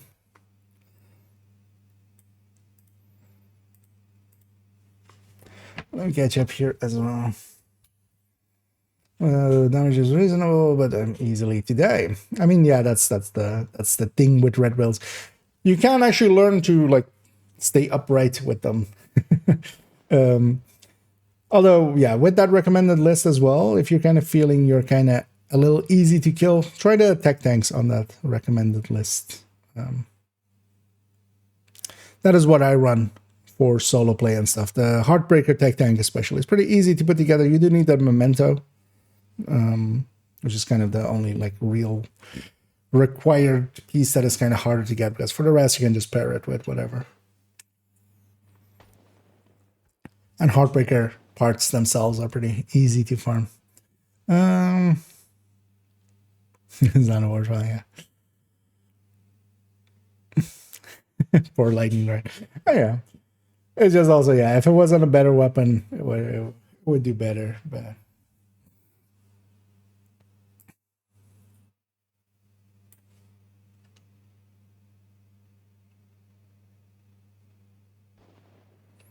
yeah, let's go here. And indeed, on to the sustain. Here, again, we're putting the 100% mark a little bit lower. We're putting it actually with one of the first sadist weapons, or the first sadist weapon on this list. And the reason for that is that above it, all the salvages will live, of course, because if we take away that reload, kind of, which is somewhat realistic, somewhat unrealistic, the trigger rate actually for salvage is so high that if you're set up on a build that can kill with just a few shots, you're very likely to get enough kills to kind of keep it going. And I've tried it out, for instance, in Summit and such, especially where you're on the lower floors and you're just getting a lot of reds and purples. Salvage triggers pretty consistently. Then we have also, yeah, perfect salvage, of course, in that mix for the lightning rod. Well, these two are, of course, side by side with the custom PF45. The lightning rod would just have higher activation amounts for that. But what we especially see if we were to take the reload away from the M45 and the Tactical 1911, they would be overall pretty high up there as well on the sustain end. But if we actually go to, for instance, here, looking at them with Sadist, and actually let's Control F Sadist here. We have that The card is, of course, kind of the sustain king, as we kind of were talking about.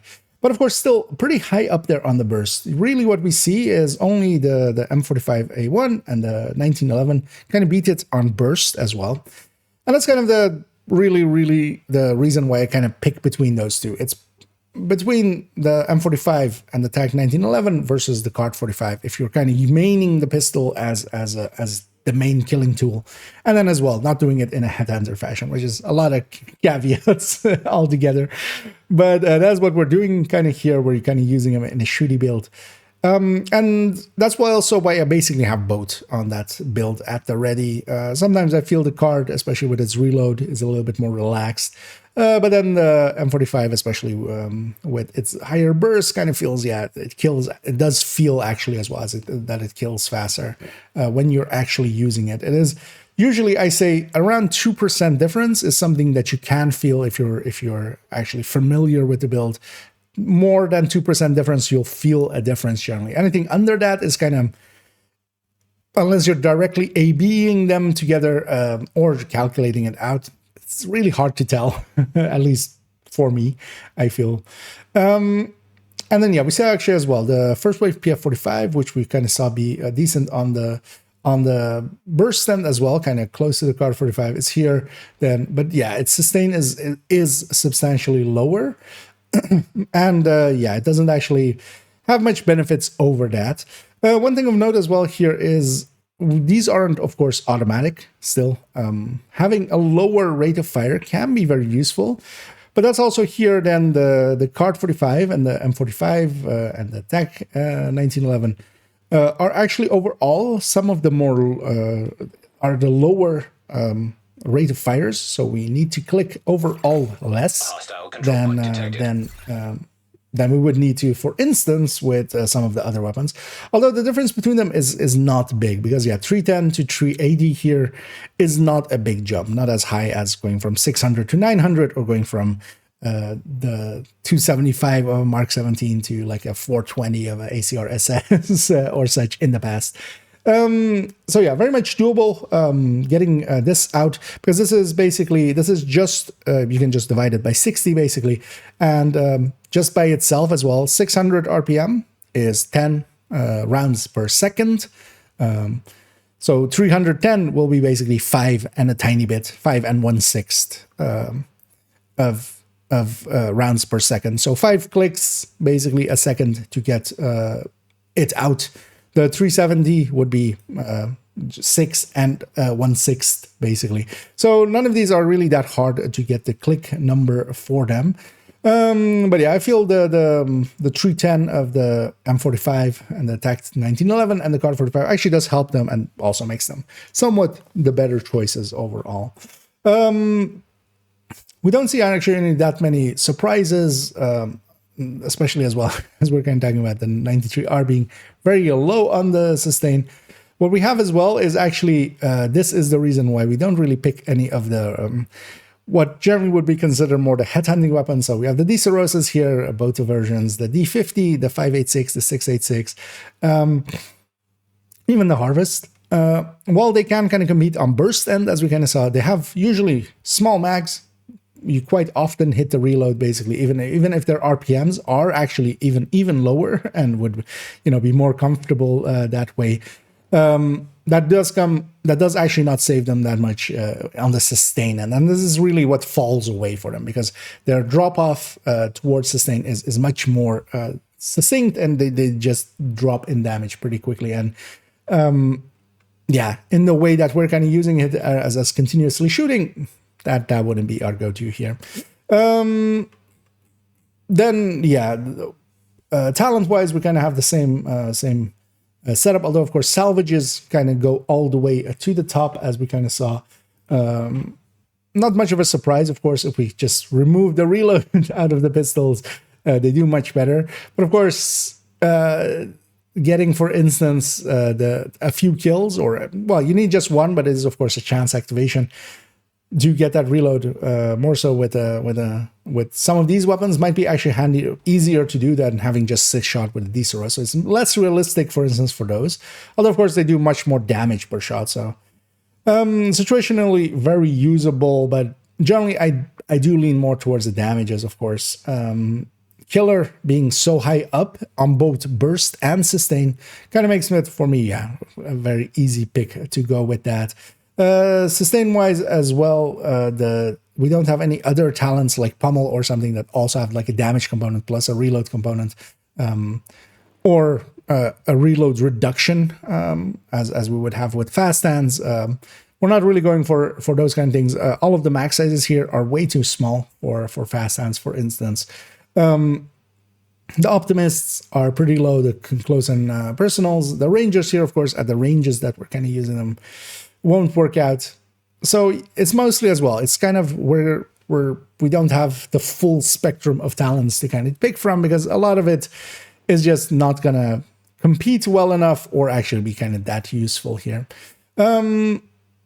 Of note as well is that, for instance, things like the exotics are actually pretty low on the sustain end as well. So for instance, even because what we saw is that even the killers are kind of up here, but even the busy little bee with 10 stacks is already kind of far below them, or well, kind of below most of them, especially with the sadist. Then as well, the Liberty, alongside of its, so if we take the Liberty with 30 stacks and no headshots, which is, this one, which is kind of a realistic way to use the Liberty, is much lower, especially here on the sustain end, and that is actually hurts it a lot as well, alongside of, you know, how annoying it is to use the Liberty versus a lot of other weapons, as it jumps around quite a bit. So yeah, we've kind of talked through the sustain. Let's actually talk Headhunter for a little bit, and then take it afterwards to the stash and kind of review everything. Yeah. Sorry, the special investors and just to point. So, yeah, I just left them out just to not talk about them at all. In the review part, I'm just going to point out that we don't use any of them, especially not in this sense, because only also like one of them has detox. So it just doesn't. Nothing of them would compete here.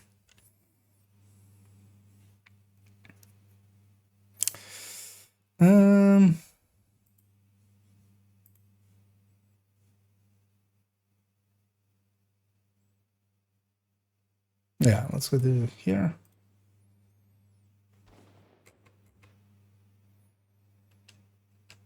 And to quickly talk about Headhunter for a second here as well, of course. That's a different way that we do use our pistols quite often as well.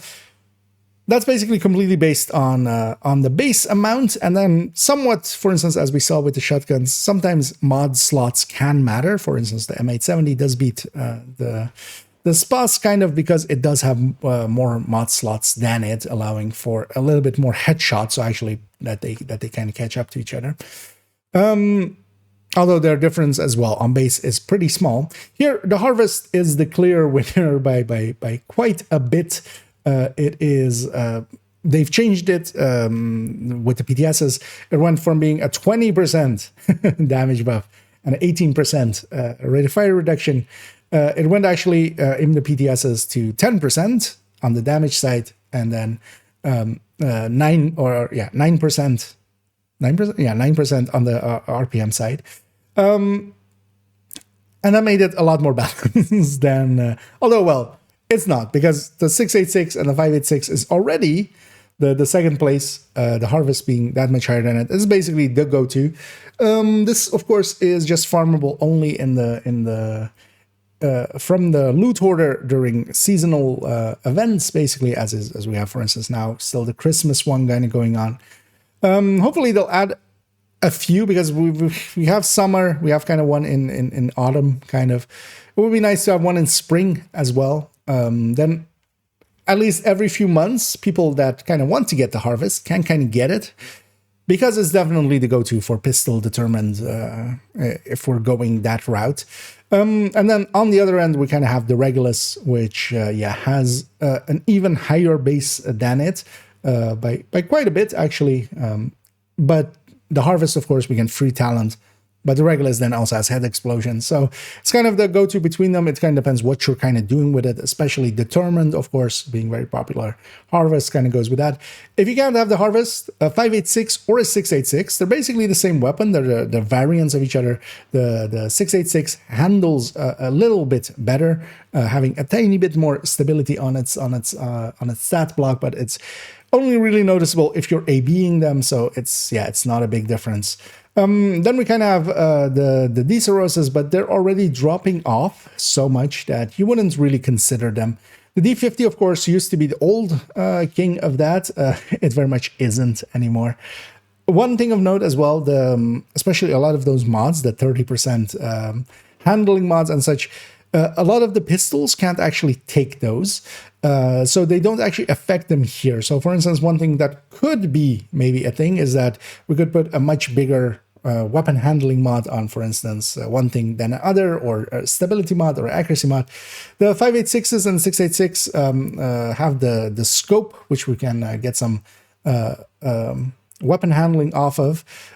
But actually, that will further hinder things like the D-Soroses, which don't actually even have those options. Because the D-Soros, this one has the underbarrel, which you can't actually put anything really useful for this in.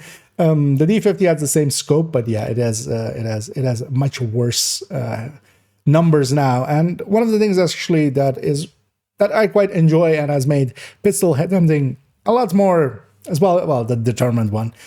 Something that I've been doing a little bit more is that the Harvest is so much more handleable than the D50. I really didn't like the handling of the D50. And after the D50, it's basically, all of these are kind of out of the range of actually headhunting with, in a real sense, because just their numbers are too low. Except for Reanimated, of course, right? With Reanimated, we could still go with that. With the changes as well, with the D50, the Liberty, which sometimes would get used in place of, for instance, Regulus or such for headhunting, really doesn't have that anymore. Of course, one of the things it does have a weapon download that adds to weapon damage, but that's weapon damage on body shots. So you can't really stack it up consistently when you're headhunting with it as well. So yeah, it doesn't work out well that way. I really got hit with the D50 going pretty far down. So yeah, headhunting wise, Harvest, failing that, a 5.86 or a 6.86, they're basically the same. There we go.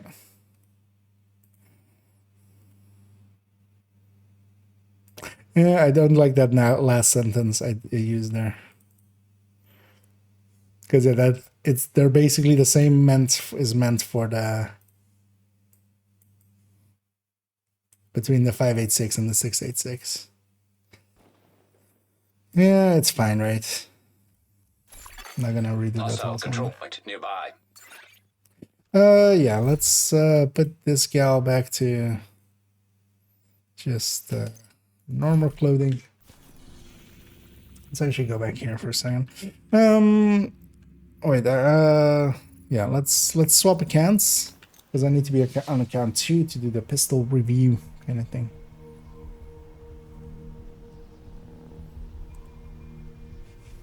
But yeah, I just want to park this character over there.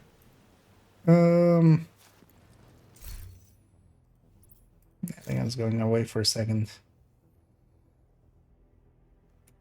Should really remember to check that that audio isn't broken when we load in. Yeah, man, load faster. In the meantime, as well, how long is this already? 55. Okay, so it's kind of the same length as the. Go figure. It's almost like they're very similar, except about different subjects.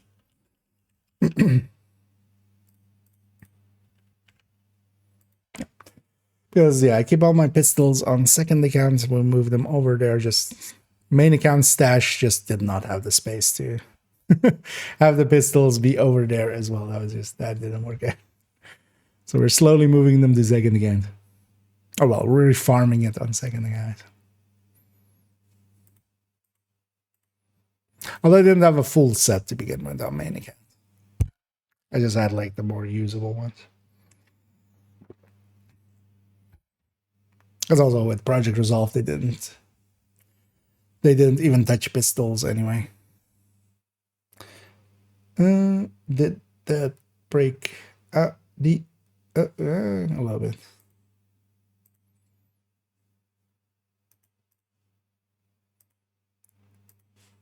Oh.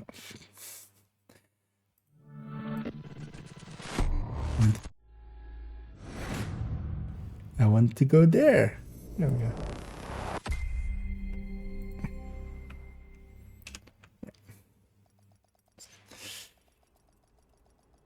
Spam the space.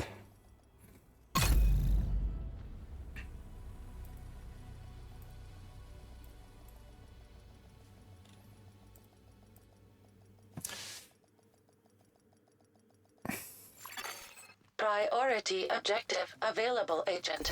Do I have? I feel that would be actually kind of fitting. We were doing the paid Odia one. Do I have the other Odia one here? No. I mean, I have, but yeah, let's do that actually. What was that called? Oh, here. Odia Kaba. Okay. We'll go from like the paid version to the. Let me just play it.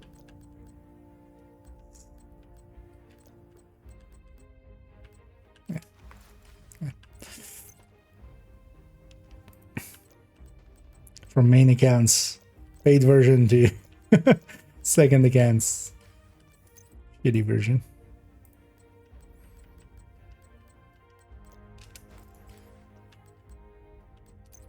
I'm going to show that.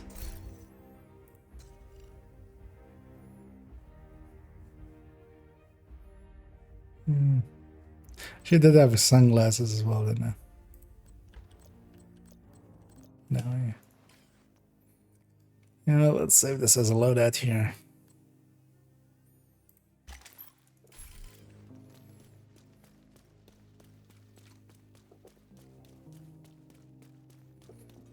Now, let's go over here and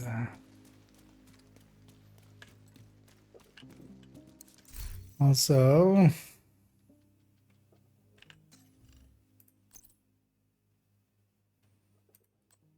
let's put one of those in. Let's put a TDI card custom in.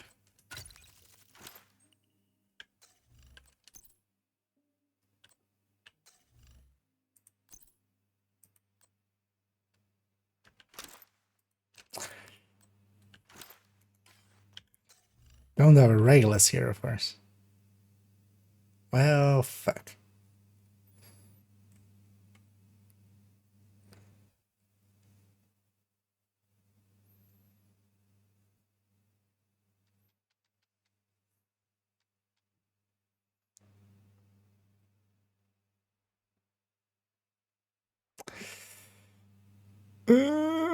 How do we even?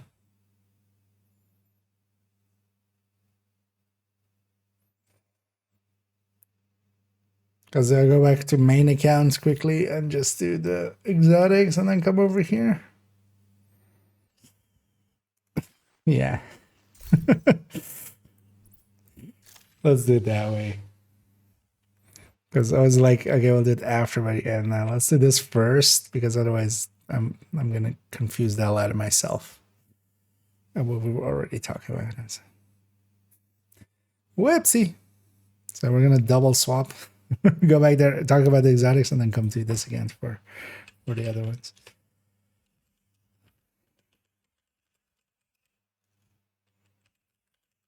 That's why you should just do an Iron Horse on this account at some point and just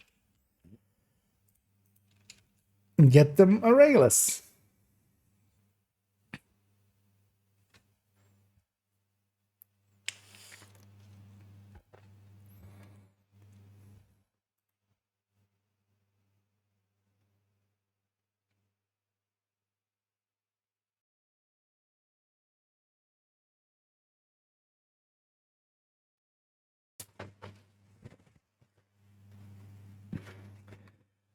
Bad choices were made there. Should have realized that actually up front. Did that? Oh, that broke out, yeah.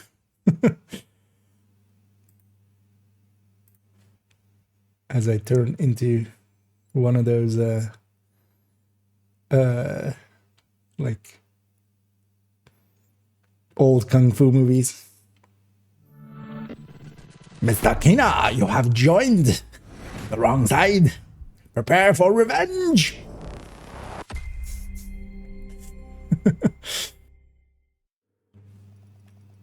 Yeah, let's fix that. Is that fixed? Yeah. Okay, so we do the 4 exotics here, and then we have to go back out. I am a smart person. Safe area detected.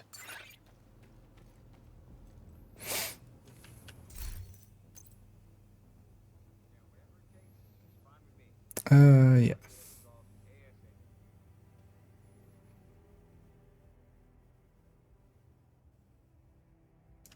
This is a dangerous place to do this. Let's take it to... Let's not get bumped out of it there.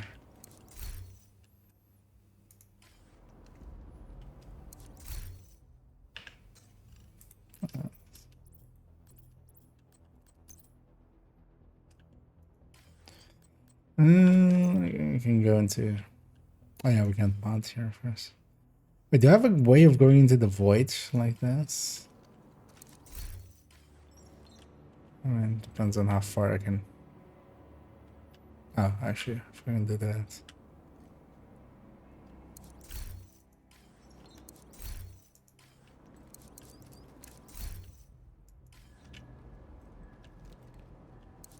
There we go.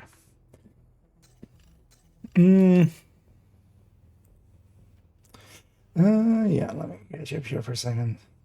Will only be for one mission. I mean, yeah. But also, it's craft the thing, right? So... Because, yeah, you can't just generally go like, hey, just, you know, this is, we just turned on this difficulty. All of it's like kind of handcrafted. Annoyingly. Brooks and Wish for good chess and getting very unlucky, the Mad Bummer. Yes. Oh, yeah. You know, you don't get it till you get it. Now, once you get it, it feels pretty good. So. Yeah, let's...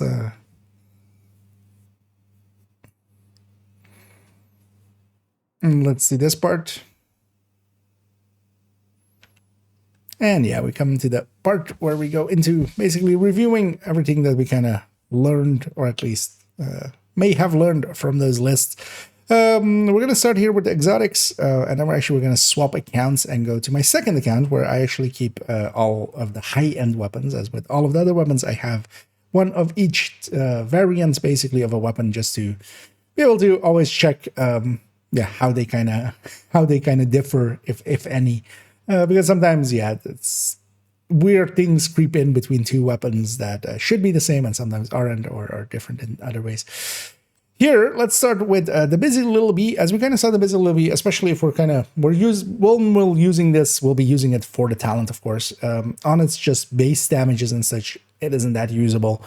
But its talent, of course, is very good. We get 20% weapon damage, and this is just pure weapon damage per stack. We can get up to 200% of that, basically, with 10 stacks. And yeah, we're just basically marking enemies and then swapping over. The thing is, of course, if we're kind of like, swapping over, we're usually already like going away from the pistol and trying to use it on a main gun, where maybe we're doing something with this weapon damage for headhunters or such. For general use as a maining pistol, not that great. As a secondary, of course, one of the downsides of it is this eats up an exotic slot, which could be a Scorpio, which could be a Strega, which could be a Chameleon, which could be a Bighorn, a Pestilence, other things. That's kind of the downside, and why we generally just use Busy Little Bee specifically when we need it, because if we're going to use it, there are other tools that are a little bit more useful quite often. Moving on to the Liberty. The Liberty, now with its talent, actually is much more usable for what it was kind of meant for, which is kind of getting these damages and then healing especially as well up your shield, because this is what we generally use it for. It's just to have it as a mechanic to heal the shield for tank builds. In the DPS sense, kind of, it has very much lost its ability to do decent DPS because it never really had that good. But what we kind of saw is, especially if we have this talent kind of going and we're just body shotting with it, you can get decent numbers out of it. But that is, of course, after 30 stacks, for instance. That is 30 trigger pulls. And yeah, the issue is more like with each of those trigger pulls, this weapon jumps around so much. The thing is that it has a high horizontal recoil. One of the things is as well that stability and such does not even save you from that, because stability actually only affects the vertical recoil. So the weapons like this that have a very high horizontal recoil, the vertical part of it does of course kind of get mitigated by if you have a lot of weapon handling or such. But the horizontal doesn't, and it still jumps around from side to side quite a bit. And that's kind of more the downside for using this weapon. It is just a handful, really, which is kind of fitting for a weapon with its high of caliber as it has. Then we come to the Mosquito. The Mosquito was with its ability to apply that debuff to the enemy, basically, after 5 shots. The use of that is very good, of course, for this, meaning that for tanks and such, this has become much more of a go-to, especially as well when we can use this to forcefully target, as it states there, to have the enemy forcefully target you, together with that, having that 25% more, as it states here, damage to armor. It is damage to armor and armor plates, similar to Sledge, but not additive to it, which is kind of odd as well. Because, yeah, they're separate multipliers to each other, so you gain a lot more than that. And yeah, it's a very good tool for that situationally. But trying to main it just for its damage or such would not be a way to go for us, for instance, here. But yeah, we use, as with a few of the other pistols, as we kind of already discussed, like the Bazilliobi, situationally, it can do great things, of course, because it's this applying to, for instance, 7 other people can really turn the tide of battle, because you can also apply it and then this will last for 5 seconds on the enemy, so you can swap off of it as well. Then we saw the Regulus. Actually, in the DPS sense, the Regulus actually can hold its own as well, which is kind of interesting, at least on the burst end, not so much on the sustain end of things. But of course, the way that we use the Regulus is especially for this really hard-hitting base damage that it has, meaning that it outclasses even the Harvest on base damage and can hit harder than it. It's because the decrease, basically, with the recent balances is that its reload time got increased heavily, and that you definitely feel that. One of the things I've been taking to, especially for instance on the high-end Headhunter for pistols, is to swap out the contractors, for instance, for a Zvia, or for the Eagle's Grass specifically, which, yeah, that extra weapon handling, you definitely feel the difference, and giving up that little bit of DTA is kind of okay, especially as we're also getting one more shot out of it. Regulus, of course, can do Regulus things. It really doesn't have real competition, except for if we're kind of going towards Determined, which of course can make things easier than this. But yeah, very much the go-to for headhunting still. Anyway, we're gonna cut it off there. Let's check how long that was. Because that's the exotics. 558, that's fine. Actually, yeah, before we account swap again, I just briefly want to check. I've definitely done character 1 and 2. I want to check if I've done the SHG requisitions here real quick. And also, let's go get Danny real quick on this account, just so that's kind of out of the way.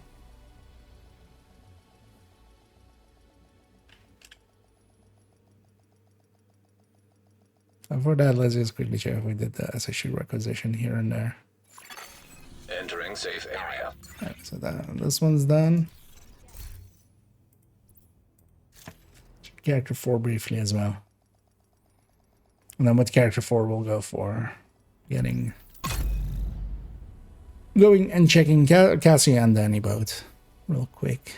Because that's Wednesday, so they are available. And then, yeah, we'll go to second account and we'll just hang out there as well for a minute. Safe area detected. Any good targets? Oh, marksman there. Pistols on Liberty. Could just do some libertying. Year one style. Right, even this one hasn't done. Then yeah, down all of them haven't done. Let's jump for. Well, actually, yeah, let's go. Let's go get one more here.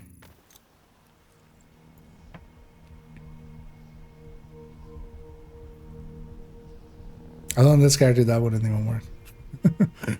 Should have realized that.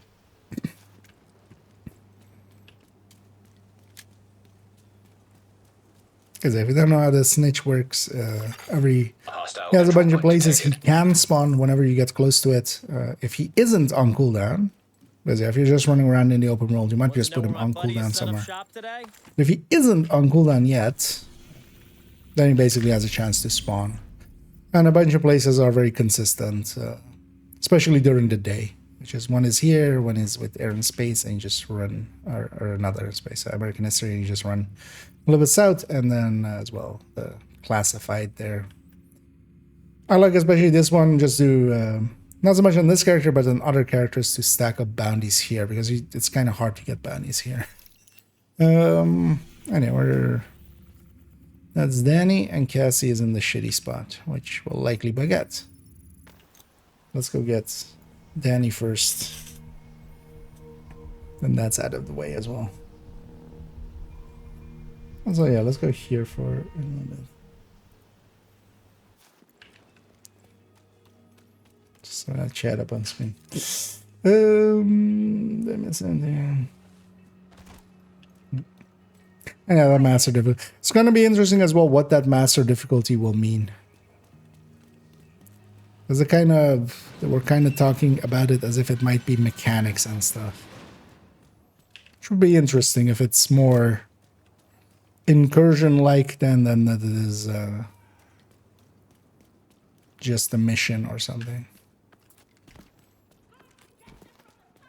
We're only like 6 weeks away from it, right? Or like 7. So we'll see what it is when it is. I've been curious about what's the using journal pistol plus sound I've been using finisher lately.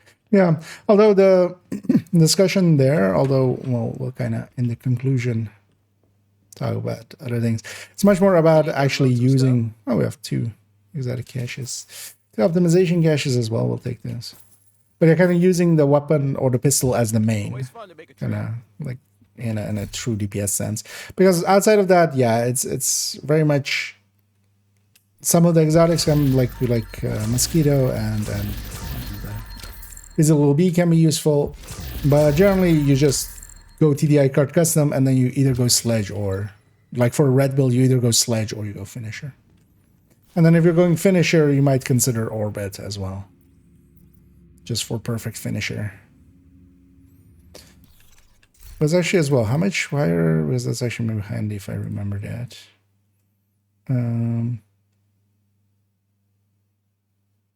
This is 40. Okay. Oh yeah, so it is 10 crit damage, more than 5 crit chance. Yeah. Okay, so 2 exotic caches. That means he's well worth grabbing. Because the thing ends up, you know, we use the TDI card custom, even though it has a lot less damage, but then we have the ability to. Oh, actually, yeah, let's go with Cassie as well. Totally forgot. Glad we got that settled. Although Cassie is in the church, which oftentimes bugs out. If it bugs out, we'll just leave it. That's gonna be the smarter effects. Oh yeah. Well, It could also just be mechanics though. Should be interesting just to see what happens there. Oh yeah, okay.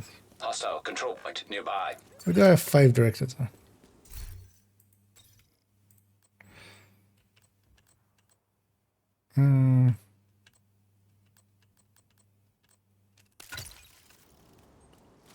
It's fine.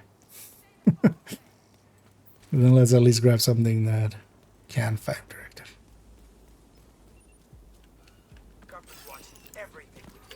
Could have not spotted.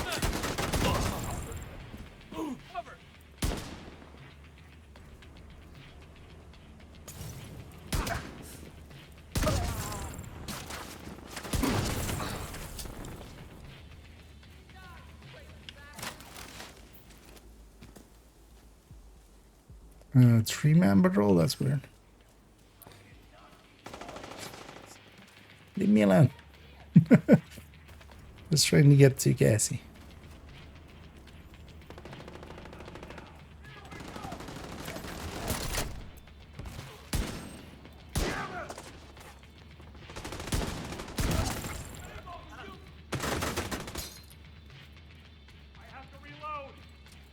You don't have to reload.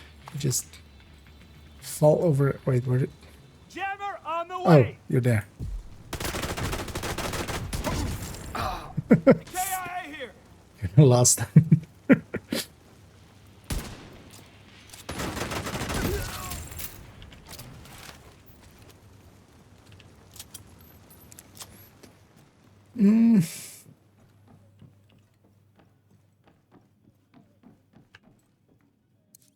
Checking out this fine merchandise? Hostile As, broadcast picked so up. often, jeez, man.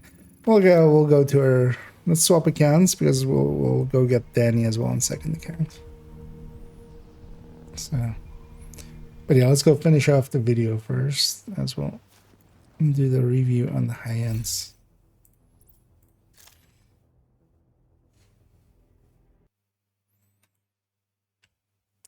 Need to just check some of the variants just briefly before we start recording. Especially with pistols, I don't per se remember all of them off the top of my head, which variant is better than the other.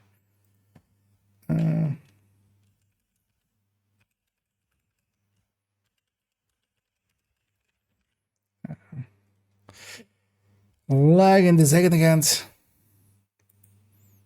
At least, yeah, with the MMRs after this, we don't need to do any of that. That's all on main account. Although the Habsburg build is on second. Although I'll just show the build picture. I'll be lazy with that one.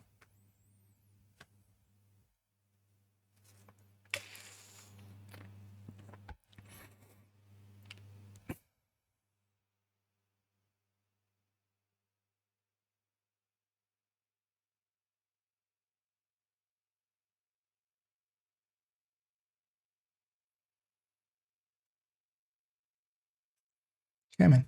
Load up. Audio seems fine, but I'm just gonna do the fix anyway, just in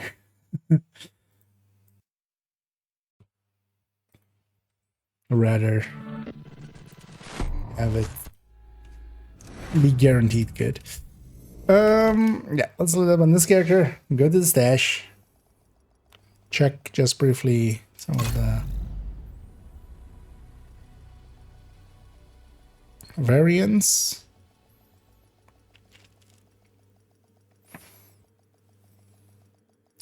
And also I need to just remember to not actually accidentally skip any. Priority objective available, Agent. Shut up, Anna. Available, Entering Anna. safe area.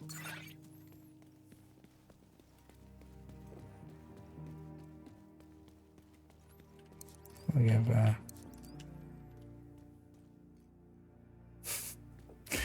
ransom a little attention there for a sec.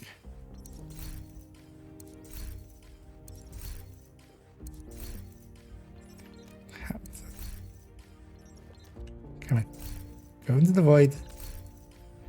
All I want from you is the void. There we go. So yeah.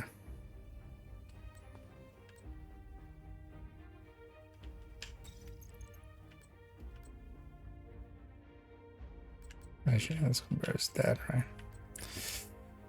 Wait, actually, so...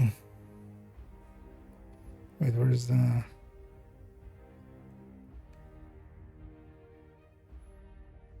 Okay. And versus these two, although these also have different mods configuration, right? Oh, it's different muzzle slots.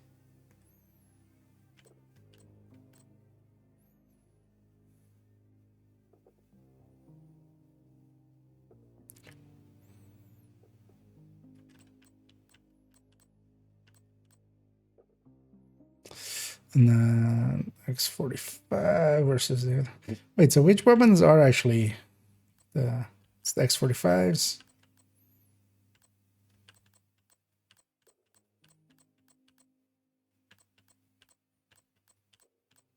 Is it really only the X45s?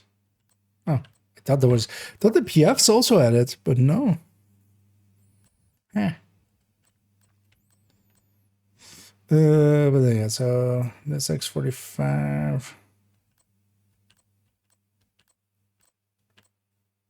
So just so yeah, the tactical is better, which makes sense. Between these two, it's the Storm Type T.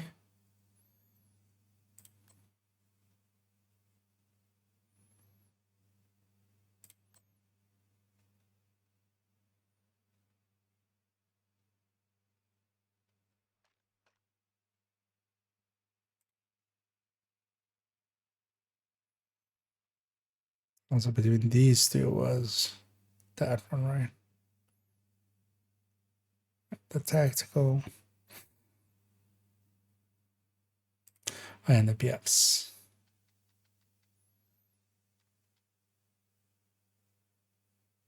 So that one, custom, which makes sense. First wave would be not that. Yeah.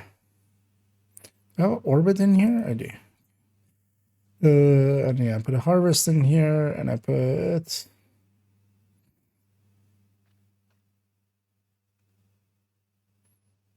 TDI card custom, which will be here. Discuss that with the. Okay.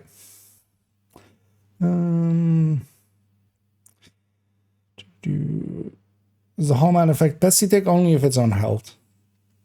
All of those, yeah. DTH, DTA, DTOC do apply to Pesty. Pesty is basically whatever non-crit you're hitting for times 5 for its full stacks. So whatever will affect your white damage, basically your non-crits. But yeah, it would only apply if the enemy only has health remaining, which is less useful. This is like one of the lesser useful ones.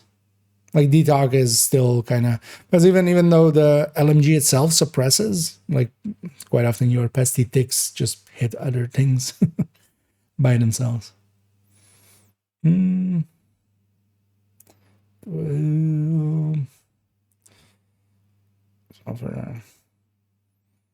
don't think they're gonna go down the road of extra legendary. That's not what I get the feeling they're going for. Yeah.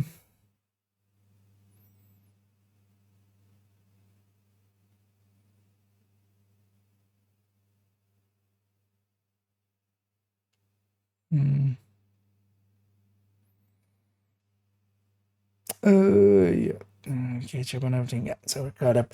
Yeah, let's do this part. Recording this. Yeah. And continuing on to the high ends, we have swapped accounts briefly. As yeah, the pistols actually live on second account, where I have one of each pistol, with most of them as well. The weapon damage max out just for those DPS tables as we kind of have them. As well, that I can just shoot them and kind of get a feel for them, because of course outside of just their main stats, we also have handling for them, And yeah, definitely just using them will give you kind of insight to kind of how they feel and kind of how they perform as well quite quickly, alongside of a DPS table, of course. Here, starting out with the 586. The 586 is basically the same as well as the 686 and the Harvest as we have it here. They are the higher base damage weapons, with the Harvest especially, of course, even higher than them with an extra 10%. That makes them the go-to tools for headhunting. That's also why, for instance, I have a grade 25 one with Determined at the ready for a pistol headhunter, basically. And yeah, they fill that role really well. Moving on to here, the 93R. The 93R being a 3-round burst weapon, it is handling wise kind of unhandleable almost. Putting a ton of weapon handling and such can mitigate that, but once you're doing that as well, you're kind of losing out on more damage. You could have had other stats in those places, other mods in those places as well. With it only has really one 5 crit chance mod slot basically. Well, of course, most of those weapons also have mitigation basically in their base damages, where they're getting a little bit more base damage to make up for their lack of mods. But yeah, it is the 93R. While that 3-round burst kind of seems appealing, it very much isn't, in my opinion, quite often. Let's start this again. It is very annoying. I have strikers on, don't I? Yeah. God damn it. Why do I have strikers on? Can't. Let's just do that. Because all of the RPMs are different when I have strikers on, of course. So I was already gonna say like this 700 kind of, but then it's not 700, is it? Because we're on strikers. Go into the void. Just go into the void. Believe me, go into the void. There we go.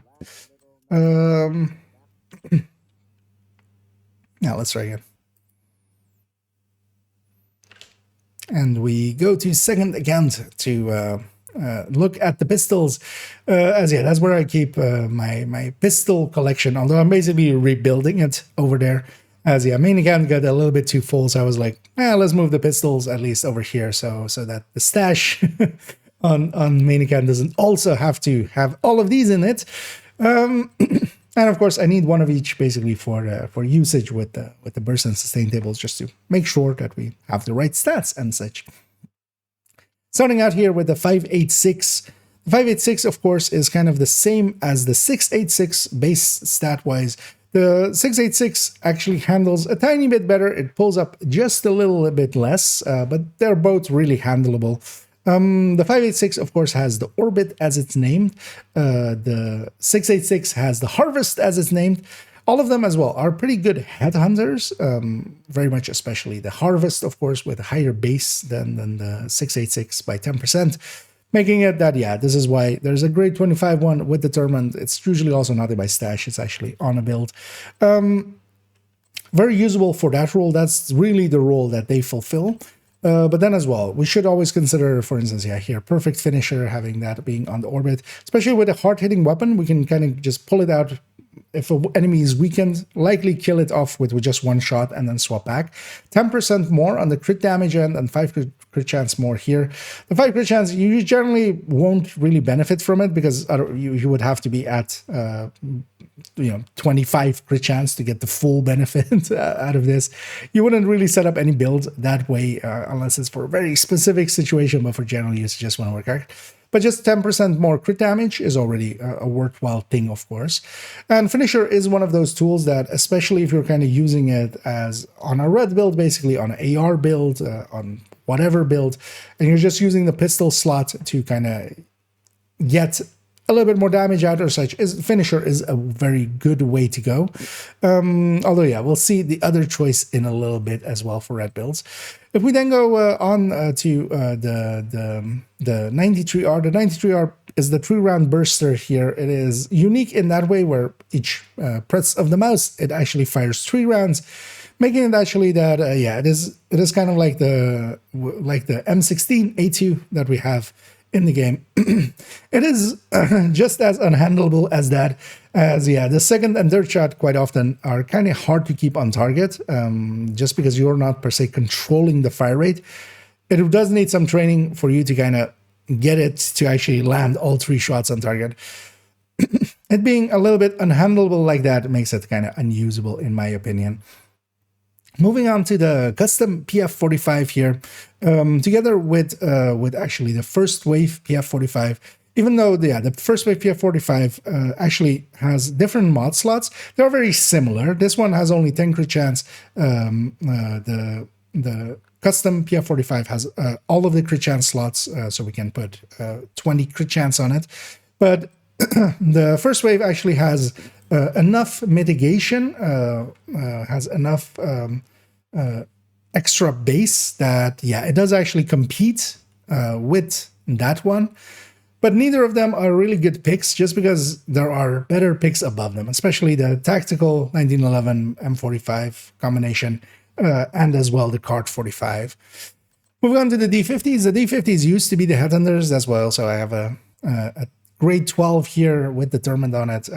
This kind of lives in the stash now. It isn't that useful anymore. It's also why I need a second one without degrading just for the burst and sustain. 12 is a very annoying number to work around, and I don't want to waste exotics on it, because yeah, I would be wasting exotics as the Harvest especially and the 686 and 586 by extension really outdo this now for headhunting. If you're going headhunting, these are no longer really a choice. Same for the Diceros here with the main Diceros and then also the snub nose Diceros. The snub nose just does not have the underbarrel. Also, it handles a tiny bit worse. It pulls up quite significantly, actually, more so up on every shot. And then but it has more base damage. The normal Diceros does have that 10% crit chance mod available for underbarrel, but then a little bit lower base. So in crit sense, it would be better to go with the Diceros over the snub nose, but neither as well. We wouldn't pick per se neither for headhunting, just as the 586 and 686 handle better, similar or better, and then just do more damage basically. Then we come to the Card 45. This is one of the main picks, together, of course, as well with the named version, the TDI Card Custom, where we get that skill tier. This is my go-to, basically, for any red build. I will generally have this just for that trickery with the Revive Hive. If I have a Revive Hive on a red build, this is basically what I'm going to go to. Even sometimes when using it, for instance, for pulse and such, swapping to the pistol, pulsing, and then swapping back gives you just a few seconds more of it being highlighted and such, and a little bit higher, bigger radius, although the radius isn't that important. So you can even do things like that. And then my go-to picks for that as well, if I'm using it as a secondary on a red build, or well, tertiary actually, is going to be either Sledgehammer, as I have here, or Finisher. Both of those, of course, applying more so to you kind of trigger them with Sledgehammer, which is Sledge, because even normal Sledge at 15% is a very useful tool. It still also applies to your allies, even though it says it is only damage to apply to from the agent that applied the mark. This is just a wrong text, basically. That was how it worked in PTS 1. In PTS 2, they already revised it to be just less damage, but still applying as a group buff. And we just see those numbers as well. When the mark is on enemies, we see that it does that amount more damage, basically. And yeah, this one we can trigger with some grenades, of course, and then just swap to our main and kind of shoot there. And same for Finisher. We just get an enemy kill, swap over, get a little bit more crit damage to go on our main weapon. The downside, of course, of the TDI Card Custom is that, for instance, in the sense that we were using it on that build as just a main weapon, the loss of Detox here is a loss in quite a bit of damage. Still fine for Finisher to get that kill in. With Sledge, we're not per se even really using it, of course. We're just holding it while the grenade explodes. But yeah, it is definitely a loss if you're trying to actually main the pistol. When you're not maining the pistol, though, this is one of the top picks, basically. If you are maining the pistol, then yeah, just a normal Card 45 is one of the two main picks, as the other one being the TAC 1911 and the M45, which are basically variants of each other. Because yeah, you get that detalk, and that makes it as a main usable weapon quite useful, especially if you're trying to get, for instance, on skill builds or such that are already at 6 skill tier, so they wouldn't benefit from that extra skill tier anyway. But you want to use them to get maybe a future perfect kill in pretty quickly. Then we come to the 1911s. We're going to clump them all together, even though that the normal 1911, it has compensation here on its base, but it doesn't have actually any mod slots for crit chance or crit damage. Well, crit chance, especially with pistols. It does have the magazine slot, of course, but the other two, the M45, as we have it here, together with the tactical M1911. The tactical 1911 is actually slightly better. It pulls up a tiny bit less if you're kind of shooting them side by side. You see the difference a little bit. It also shows it on that bar a little bit, having a little bit higher stability on the tactical 1911. And yeah, that's the other side that is very usable, the M45A1 and the tactical M1911. They have a little bit higher burst, a little less sustain than the Card 45. Overall, generally, yeah, my go-to picks alongside of the Card 45 if I'm using the pistol as a main. And they handle pretty well. Both this and the Card 45 have very low optimal ranges, not reaching out very far, but a lot of the pistols, because even some of the better ones like the military M9 actually don't reach up that much higher. They do go out a little bit further, but not significantly so. Most of them are either 12 or 16, basically, where their optimal range starts to drop off. Then we have the military M9. One of the things actually with the military M9 being quite more improved is that this is one of the core weapons that it's the first, it's the lone weapon that you always will get when you go into descent. You don't get a random pistol. You always get a military M9. And one of the first things that I actually noticed, a lot of the pistols have actually been pulled up quite a bit, because the Card 45 used to be the old king and kind of was on burst and sustain, kind of all the way up there, kind of like the 612 in the shotgun category. The military M9 was much worse than it. Actually got pulled up. All of the other pistols kind of got pulled up. And that actually helps this in descent quite a bit. Outside of descent, though, yeah, I just want to pick this. It doesn't have enough real compensation for just having one slot, basically. For crit chance, it just doesn't have the damage compared to a lot of things around it. And it doesn't really do, for instance, as with some of the other weapon categories we saw, some of the lower weapons in burst were higher in sustain. Here, really, the sustain is the Card 45 with decent burst, and then the better burst, but a little worse sustain, kind of goes to the M45 and the TAC 1911. We do have the Officer's M9 here as well, kind of similar of a variant of that, but here then we have all of the mod slots available. It does, of course, have less base damage to kind of go with that, but yeah, it doesn't actually hold up well at all against, as I'm kind of in the background, kind of looking through the list where it kind of landed, and yeah, I have to go way lower than I even expected. And that's kind of the downside. Like, I just wouldn't pick this when we have better picks than it.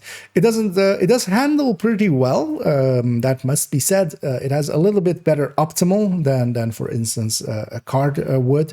But it also, when you are in optimal and the handling difference isn't that big, you can just do more damage with those other choices.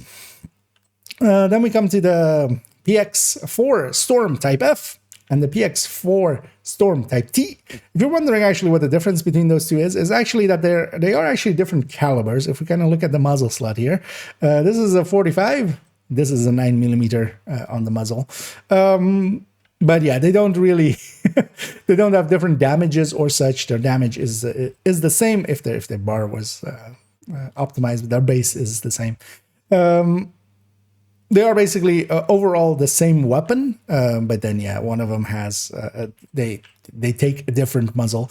This might make some difference to somebody leveling up, doesn't have all the blueprints, but we're kind of like trying to find a problem for this to solve.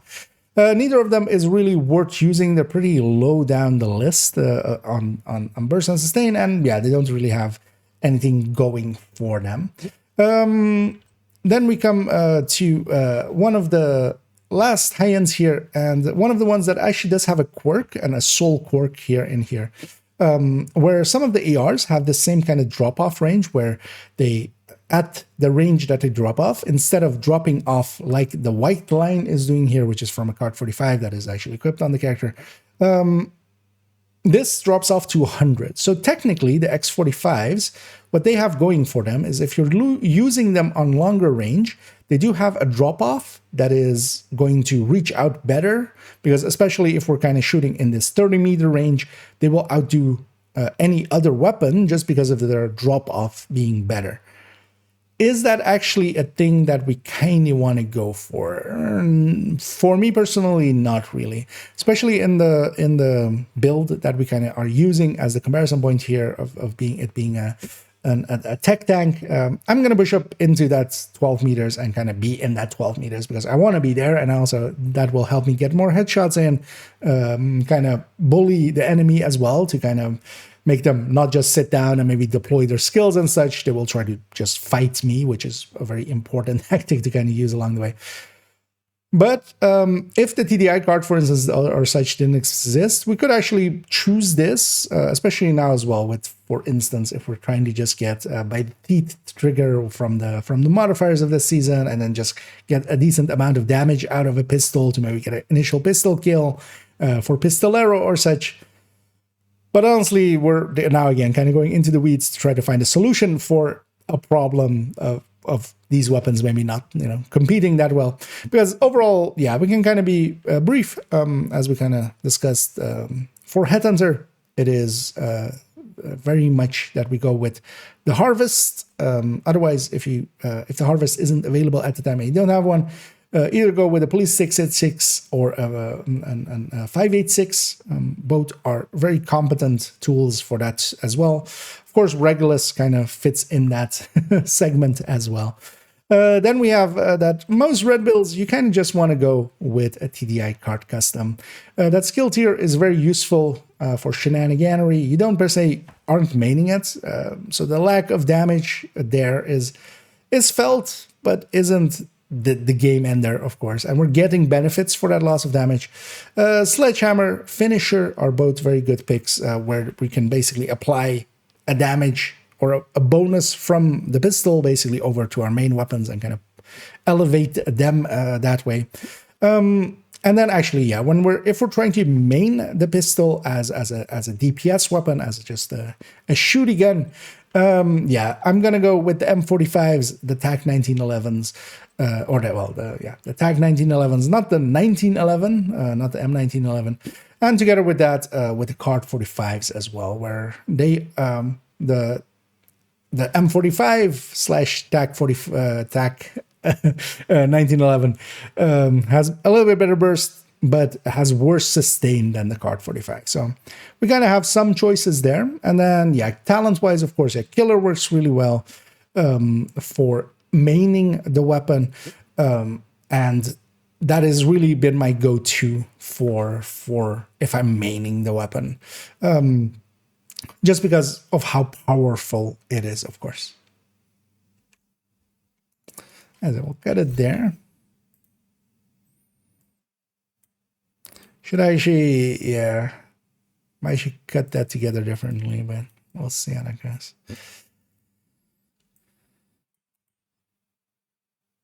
Let's actually open all this for a second. Okay, 119. Let's just do an outro.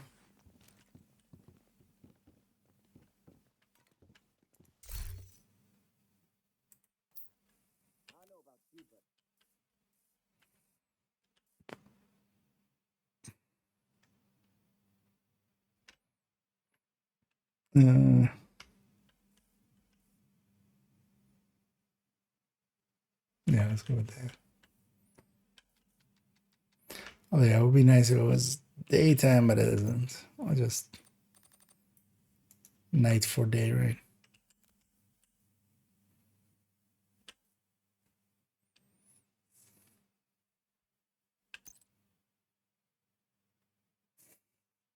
Wait, is the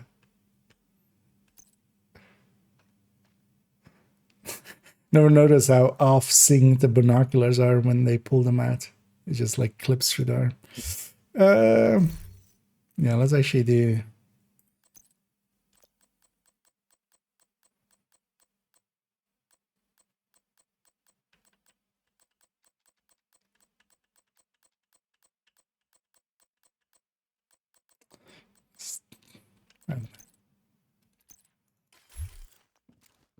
Whatever is in that slot for me.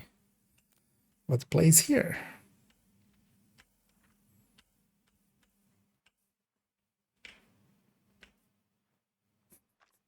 I just like how silly this looks.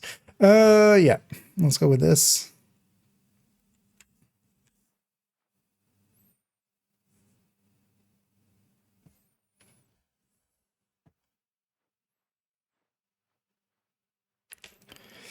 And at that point, we'll move towards our conclusions, basically. And yeah, as we kind of discussed there, pistols, of course, we use them in different ways. It's either a tertiary tool on a build, as we had there, where we'll use basically the TDI card custom with a talent to go with it. Although, as the way that kind of the list is set up, especially because if we're gonna main the weapon, then yeah, we kind of that's the point where we kind of start considering DPS for it, and especially on that pistol tech tank. Yeah, I've been very much enjoying the M45 and the Tech 1911 and the Card 45, with especially Killer as one of the main picks, just because it works so well and is very consistent overall. Because yeah, we are getting all of those kills. It's very much a solo build. And then yeah, if we're headhunting, which is completely on a different side of a spectrum, basically, where we're just going for the bases. Yeah, the Harvest and then together with the Regulus are overall the top picks. And yeah, failing to have a Harvest, you can always go with 686 or 586 with Determined for them as well. Because yeah, the choice there very much comes down to if you're wanting just damage pure out without Determined really being a consideration, then yeah, you would go Regulus. Otherwise, Harvest can, of course, as well, can have a suite of talents, but none of them is really as good as the Explosion from the Regulus. So yeah, I hope this was somewhat informative and kind of what you were expecting, because yeah, of course, we kind of went into the DPS route here, which I think a lot of people will be much more interested in, of course, yeah, kind of how we apply it to a red build, but that answer is really not going to change, because the way that we use the TDI card custom was always going to stay the same, even if it wasn't competitive. So yeah, if you did enjoy this video, please do any and all of the algorithm things down below. For future videos, we're going to, of course, still have the MMR coming up as we'll compare them, especially on Headhunter. There, of course, we're not even going to really consider them in a DPS sense. We're also not really going to look at the auto-firing ones that much. We're definitely just going to focus our whole attention towards how they perform in a Headhunter sense. And yeah, we'll also, of course, pretty shortly have the Pestilence Langmo build showcase to tie this through, and they have a build showcase up. But of course, as well, the other characters, character 4 and 5, still need to also have been. We need to go through them. I'm mumbling so much. Let's just redo that. I might actually put a cut in, because we're going to put a cut in. No, let's do that over. Let's just do it all the way over. I'll feel better about it. And yeah, to kind of recap, as we did there, is yeah, the go-tos, of course, for pistols is very different. We have really 3 ways that we use them. One is just as on a red build, as a tool to either get more damage or kind of do special things. The DI card custom was always kind of in that slot, and yeah, will remain there basically. On most of my red builds, that is what I'm going with, together with either Finisher or with Sledge. Situationally, we can make either work pretty well. Perfect Finisher as well is a decent choice. We usually don't put some of the exotics there, because if we're kind of running, for instance, an AR build or an LMG build, some of the exotics of those are pretty well worth running, or just putting a Scorpio in a secondary slot on a lot of red builds. is really good. So yeah, we just end up not using the exotics that much, but yeah, especially for red builds as well. Busy Little Bee, Mosquito can be very effective tools to use situationally. If we're going the Headhunter route, which we kind of also just briefly discussed here, we're just the Regulus and the Harvest are very much the top picks, of course. The Regulus with its explosion kind of does really well, and of course can do things that no other weapon can do, especially when kind of paired together with the Dodge City Gunslinger holster. But the Harvest will allow us, for instance, to have Determined, which is very powerful by itself. Even without Determined, having, for instance, Preservation there, or even just more damage in the form of Optimist or such, can, of course, sometimes be situationally worthwhile. But yeah, basically, if we're going Determined, we're going the Harvest. And if we don't have the Harvest, then a 686 or a 586 will perform basically just 10% worse overall, as they have 10% less space. But still the top pick over any of the other available options after the Harvest. And then, yeah, in the way that we're kind of discussing it here in a DPS sense, where we're really maining the pistol, we definitely are going with the Tactical 1911 and with the M45A1 or with the Card 45. The M45 and TAC 1911, a little bit more burst, basically around the same handling, a few rounds less, a longer reload, meaning also as well kind of a lower sustain. The Card has a few more rounds, has a better reload, more sustain, but loses a little bit on the burst end just because of having a lot. They have the same RPM with the Card 45 having less base damage. So overall, those will be our picks, and especially Killer just really fits in well here, giving an options for pistol, because as well, I felt quite often in the past, we didn't really have good picks for if you're maining the pistol. Breadbasket was kind of a thing that kind of you could make happen.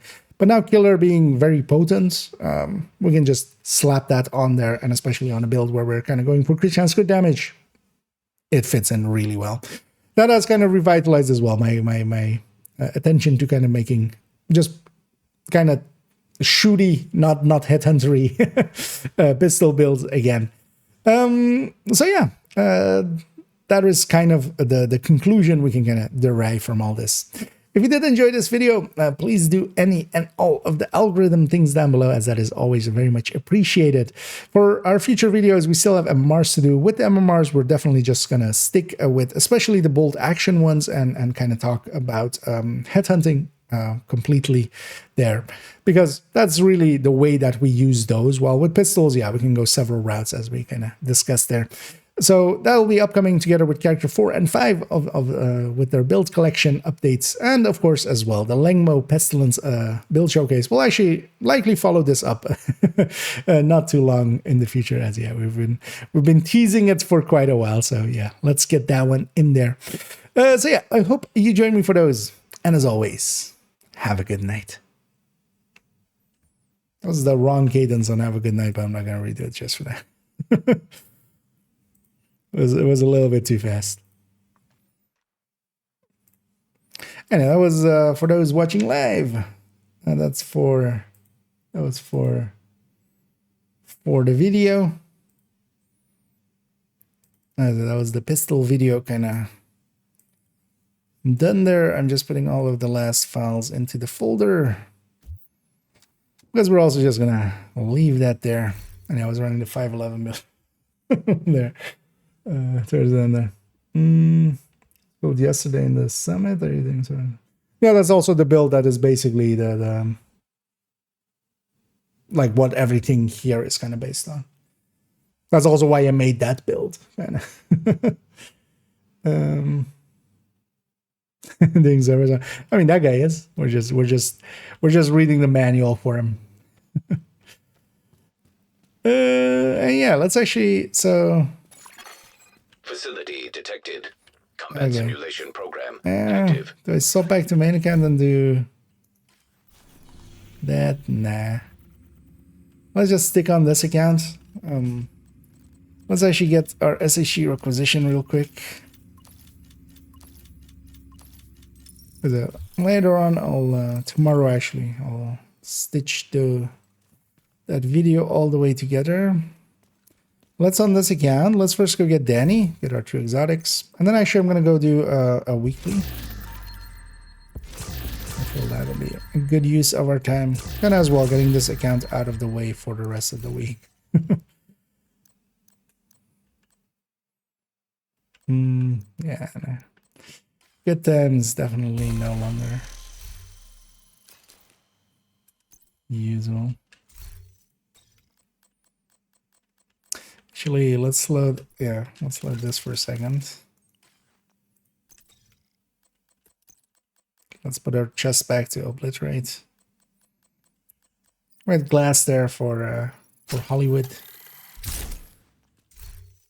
Although glass also can work out in general, but I'd rather not be surprised by going in expecting it not to be glass and then suddenly finding out it is glass. Also, our harvest is in the stash. Let's get that. Loading a build that has it. Yeah,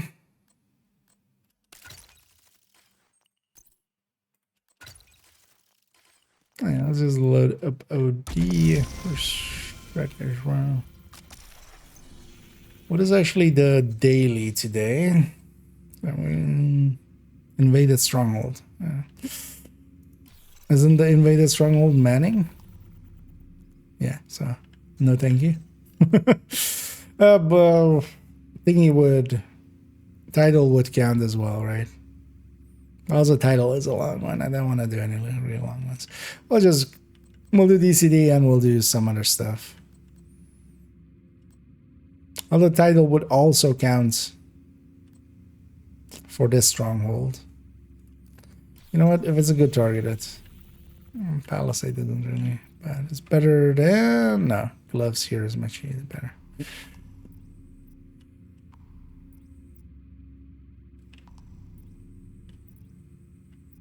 Because I feel Potomac is one to go. Oh yeah, maybe we'll do title. Lincoln maybe as well. Pistols. Getting some exotics in and then we'll do title. Let's already get in a few directors.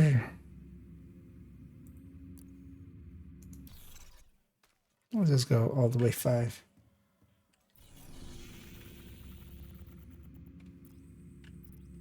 And once this is loaded up, I'm gonna go get Monsieur Snitch. Hostile control point detected. That's it. I'm just about to shoot the final targets and to spawn the food truck hunters on hard. Oh, the 4 guys. Yeah. How far off of it are you? Rage. I could come and help. My friend's open for business. Want to know where?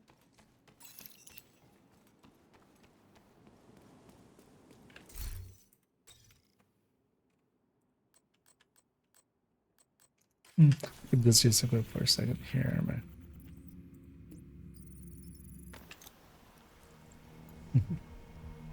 And Eddie Chris.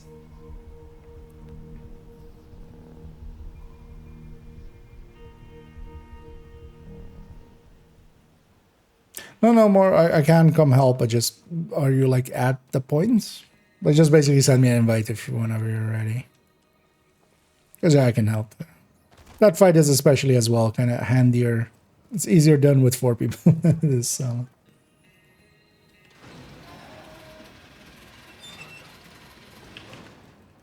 Oh well, at least in a group, more than solo.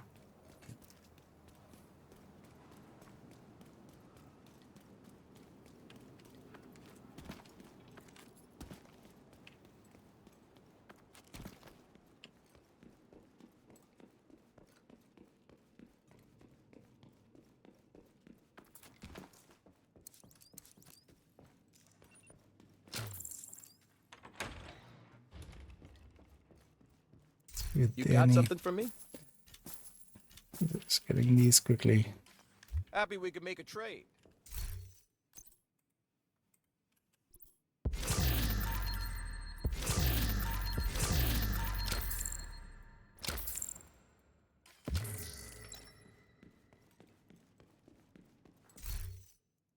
Let's just get Danny real quick. What's on the back?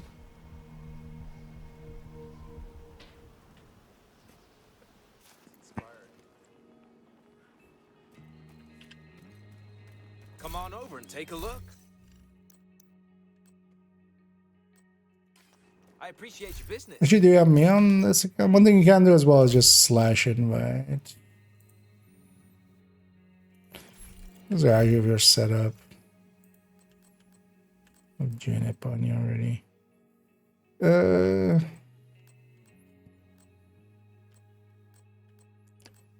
What actually be the best here? I think just BFE.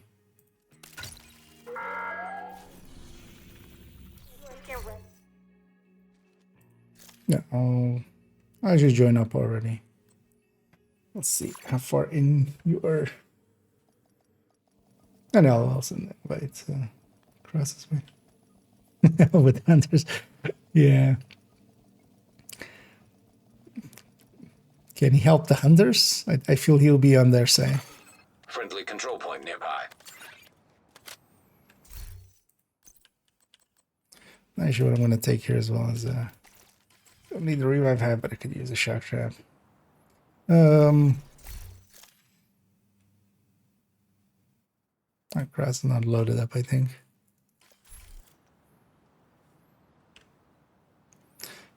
Are you on the last set of windows, I'm guessing then, or? Ah, okay. Yeah, just waiting for the timer. Yeah, I'll just leave them up to you. There's plenty of time, but I don't remember the order of them anymore. I'm gonna guess you have that by the hand, or you have that at the ready. Because yeah, it's still shooting those, and then we can always just spawn them. It doesn't spawn them right away. We have a trigger basically. Another agent has joined your group. That's in this one.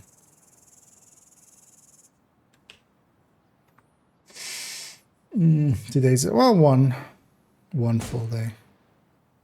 Well, 1 day and a little bit. But yeah, this one is one of the longest ones indeed.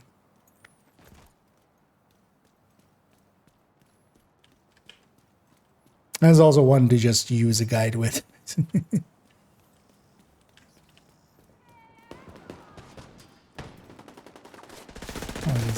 Decks. Supply room access unlocked.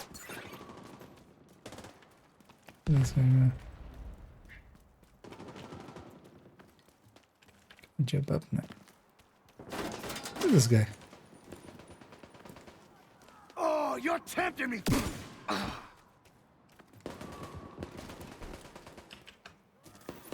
I'll just go clear out over there. Just to have that, because we want this to be clear. Oh, we have also a few NPCs here. That oftentimes makes it a lot easier. Although they can also spread the hunters out. But it's not a big issue.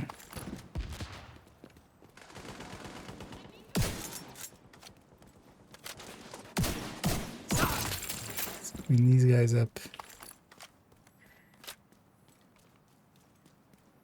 Guess that's it. It's been a while actually since I've last done these guys. Hey, this guy's selling hot dogs. Sir, could I have one hot dog, please? Almost look like he's dropping down to like get some hot dogs. Yeah, let's go over there. I see enraged actually. Triggered in combat again. He found more friends.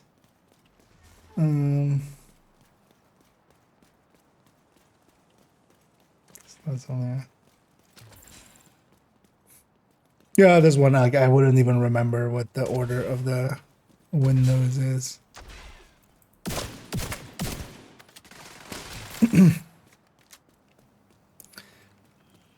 It's been too long. It's also, yeah, I'm leaving up just up to enraged, and also if it is messed up, then it's no fault. Although yeah, it's not hard to get them.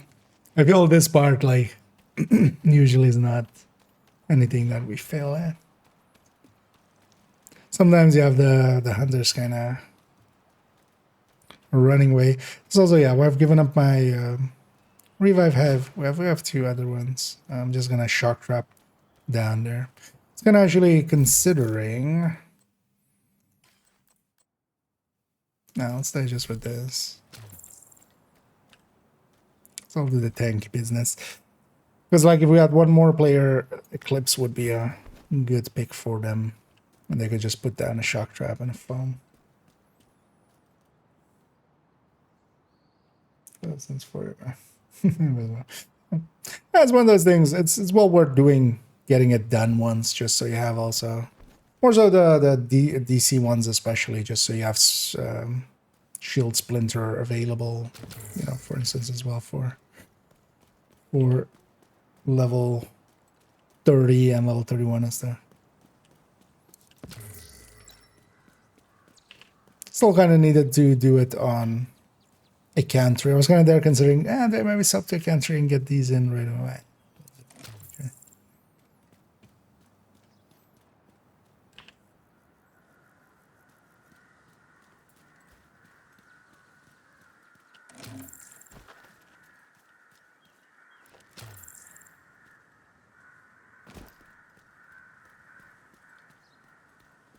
I don't remember, what was the button? Where's Jenny?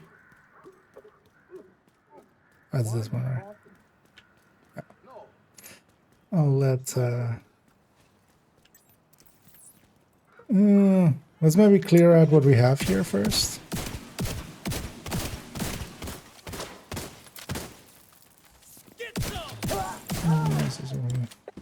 We should be fine. There's more if you want in. We have a spot. Yeah, have you on this account though? Guess so. Because yeah, they're not gonna survive long. The right thing here is done as well with it being on hard. Oh yeah, I can jump on. Actually, Detected. maybe Friendly control point in proximity. I'll jump on the voice channel. Makes communicating a little easier there.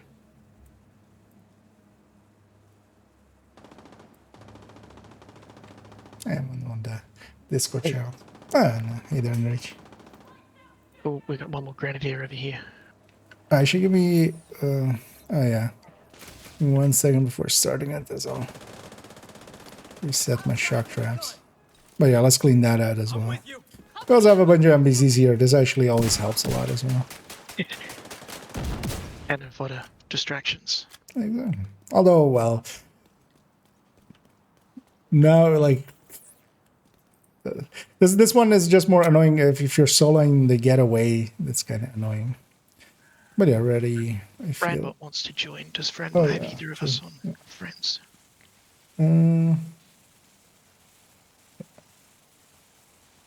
That's one of those masks. Yeah.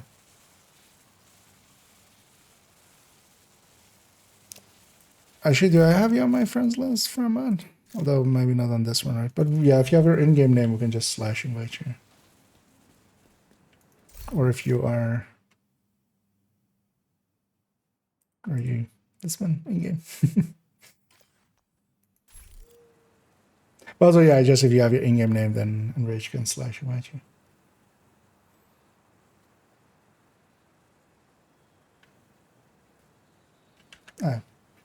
Oh yeah, Enrage, if you can just copy their name from chat and then just slash invite and then their name.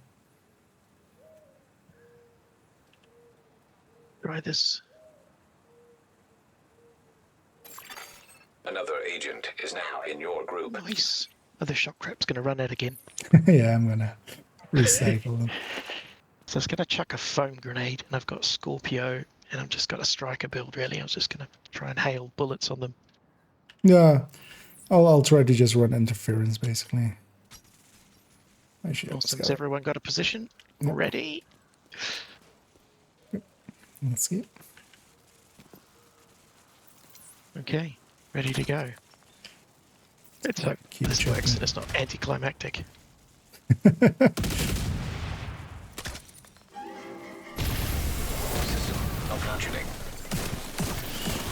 Because it is a thing, like on normal and hard. Yeah. Okay, that was easier than I was expecting. Well, the thing is, if you're solo, the one will get away. This is especially one of those ones. Like you want two people, and System then back online. as well stuff like that. The shock trap, and then like sledge, making it a lot more consistent. And yeah, looks like. Thank you very much. Oh, even Cross got his. Did you get yours as well, Fran? Yeah, nice. That worked out then. Yeah, this one is the longest one anyway, so once you have this one out of the way. It was a pain. Yeah. I mean, it takes forever just to set up. Yeah. I have to do the other one that takes a while. The one with the times and the picture and the buttons at the right point and stuff. It's failed for me 3 times now on the last signal. Oh, yeah.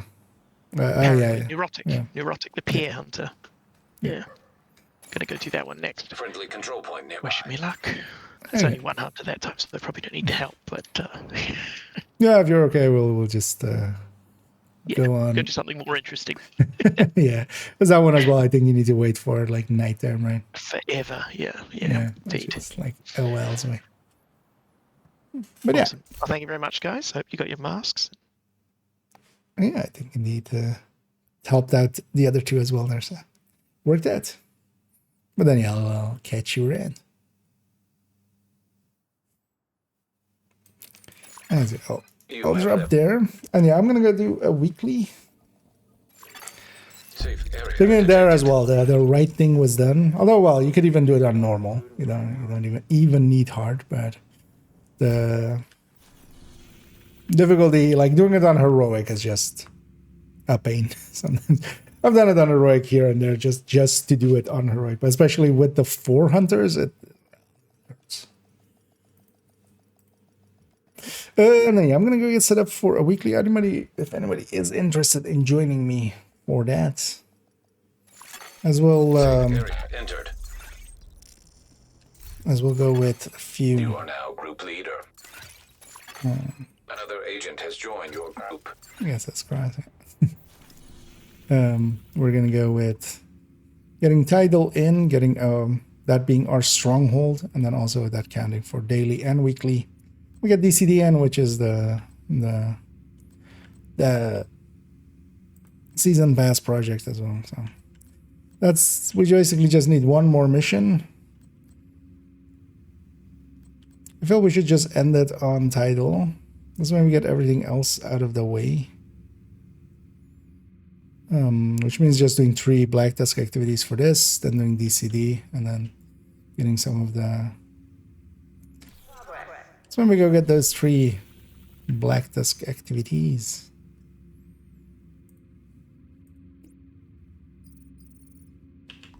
Shit, is this a good zone? What's in way? We have marksman rifles here. Skill mods there.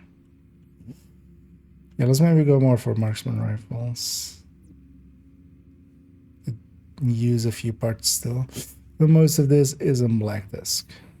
All right, let's go over there.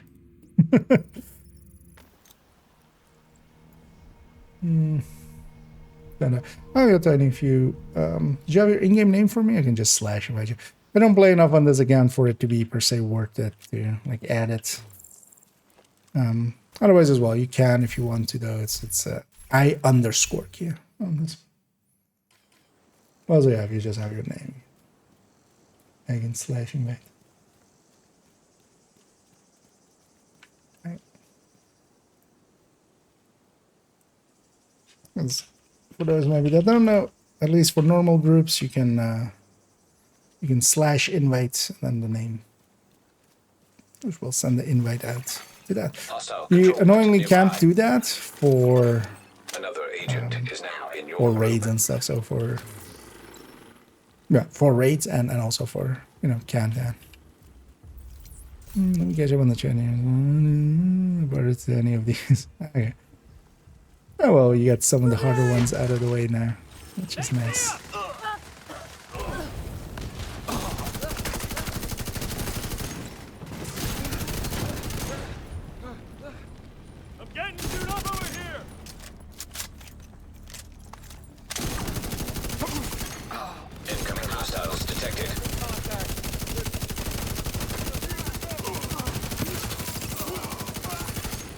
Access key detected.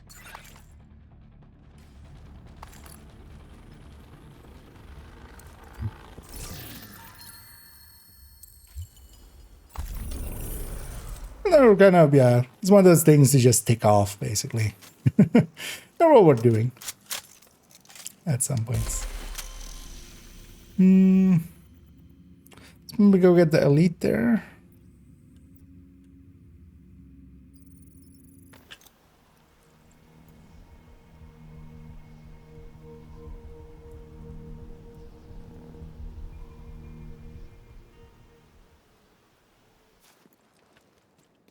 Also, let me dig up these silly clips. It just bothers me already. I feel bad for the character.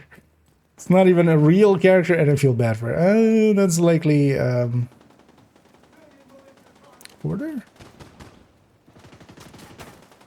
It's triggered in combat there.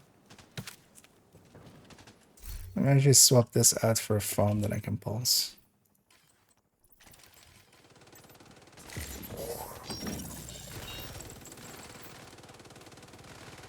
No, must have been those guys then. Oh, she put up drones. They spotted us from afar, but isn't it? Can't hide behind that.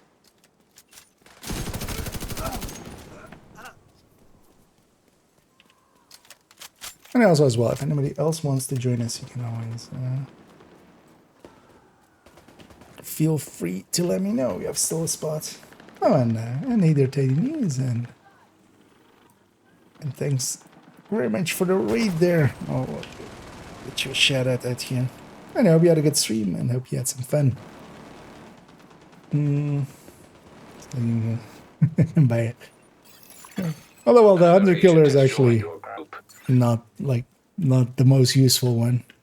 Hunter Killer are shield splinter sometimes. Anyway, I hope you're joining as well.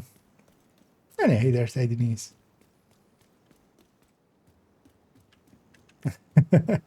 Yeah. No, I don't. Well, I don't. It's not having the permission. It's like that is a bot setup thing, and yeah, basically, I really don't have much setup for the bot.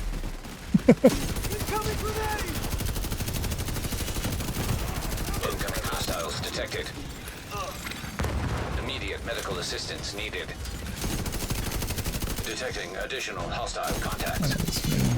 Trying to make sure everything is marked as they die. Access key detected. Shoot that then.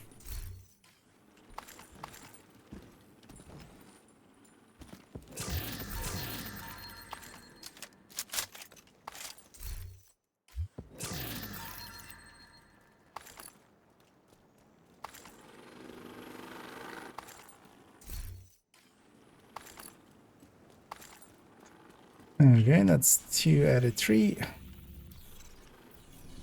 Right, so I should track the thing.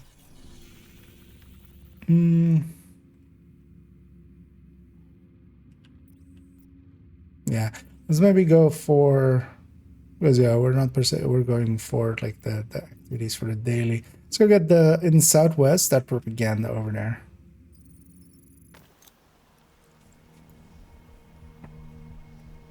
Because that's still also Black Desk.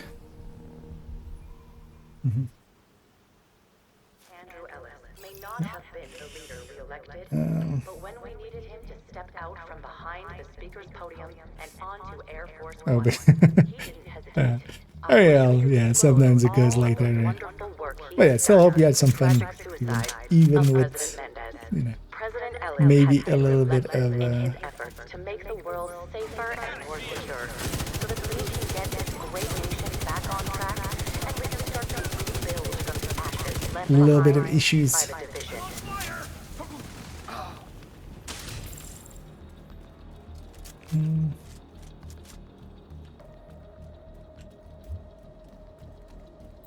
And I can go forward and be forward just to create ammo as well.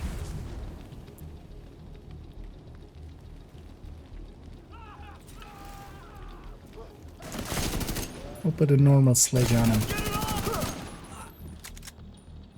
I'm doing that as well.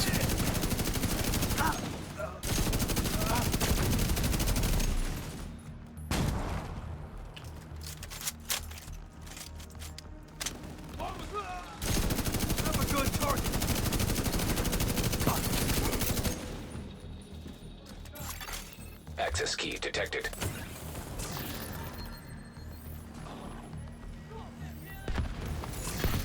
Progress halted. Alright. Manual Stuff override behind us, required. apparently. I did not know. Progress resumed.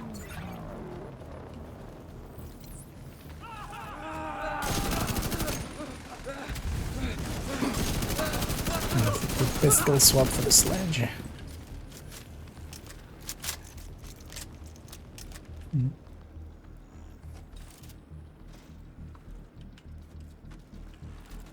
We're gonna get a last river. No. Manual override required.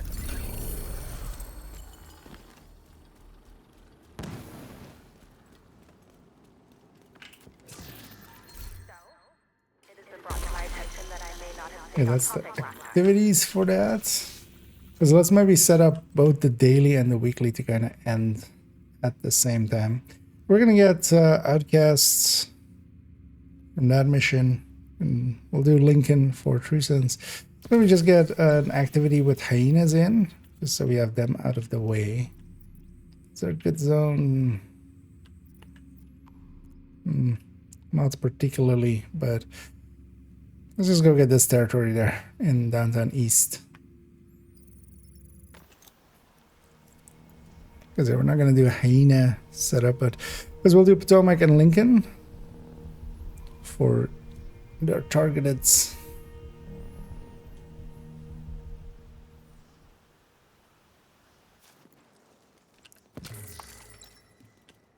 And Tidal as the stronghold plus invaded stronghold for daily and weekly. We'll do Tidal last and then get both the daily and the weekly. The trigger together will get a bunch of levels then. Not as much as like 5 times XP, but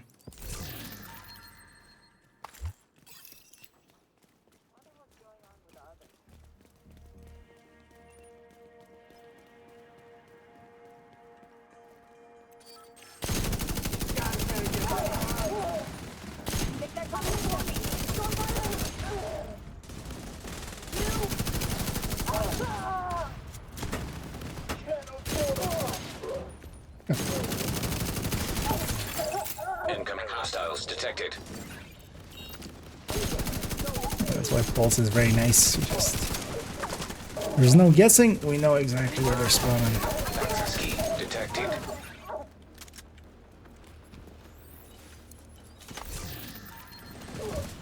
Put that already.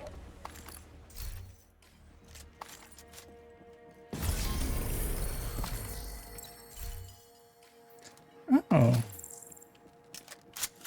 It actually only counts for personal kills. That's interesting. Oh, that's also why we kind of desynced with how many we had. Hey, that's interesting. I don't notice that actually, that in group setting it's not sharing those. But then yeah, let's maybe go get that territory as well. And then let's make sure that we all have 5 out of 5 basically.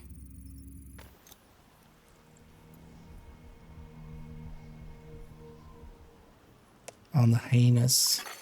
Hostile control point detected. Get those out of the way.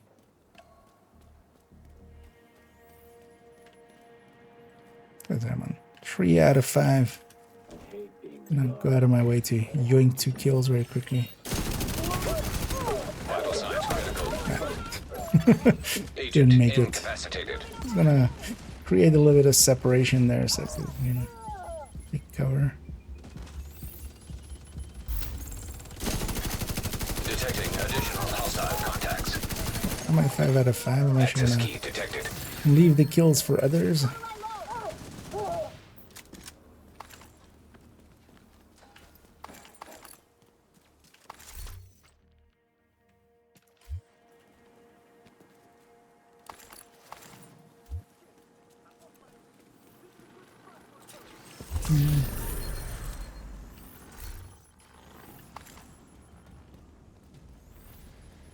Yeah, does everybody have their 5 out of 5 hyenas?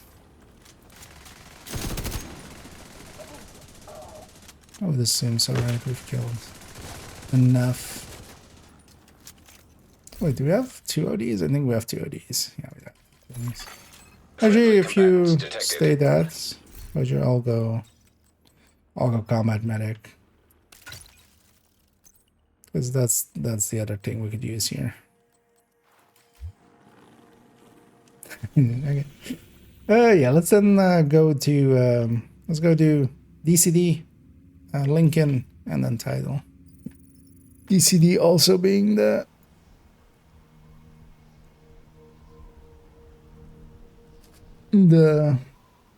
daily season pass project.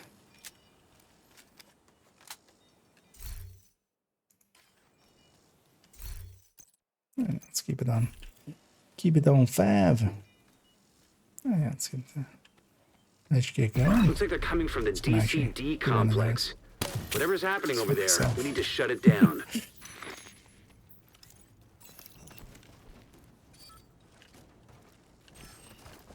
Fuckers always find something to hide. Future perfect.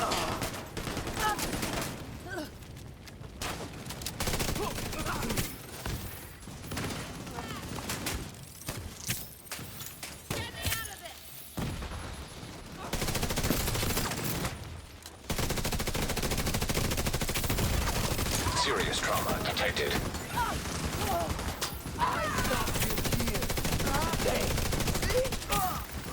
Oh, I don't have modifier on.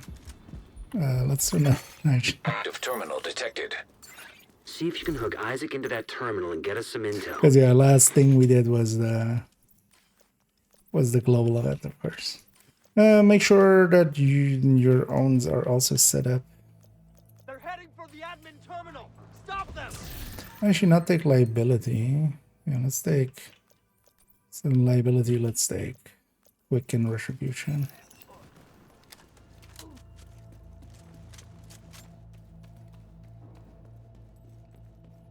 Oh, don't forget to get this loot on the way out in a second.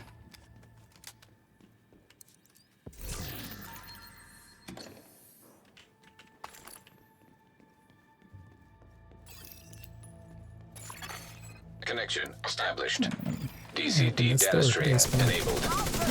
Alright, let's see what we've got. There's an active lab on the north side close to you. Your first priority should be to shut that down.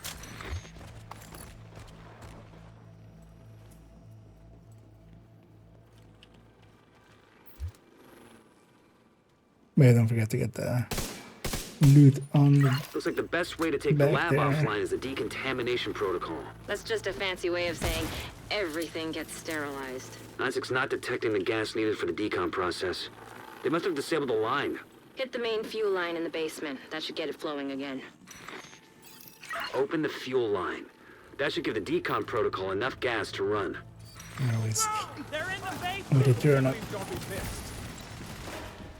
They're gonna spot us very quickly. Hold on a sec.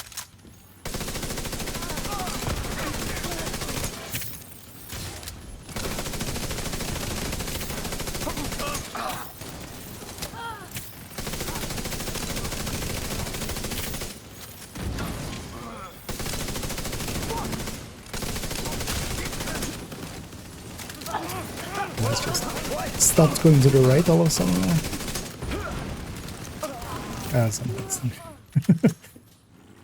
The decontamination protocol can be initiated from a panel in the lab above you. Stay put once you pull the trigger and you should be safe. Top floor, you can't miss it. It's right in the middle of the lab. And I'll just take the skip here. Virus samples detected. Fuck! They're in the building. Get them now. Fuck this! Yeah, that's what a drone you can do down there. Good job, good job.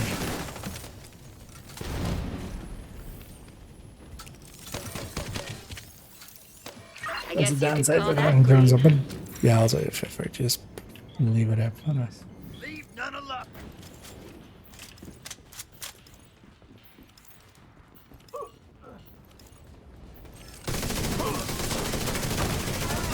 This thing is kind To access the morgue at the far end of the West Wing construction altering site. this one a If little they haven't been bit. disposing of the corpses properly, we could have another outbreak. This is the on our one that hands. has all the repair skills basically and just a few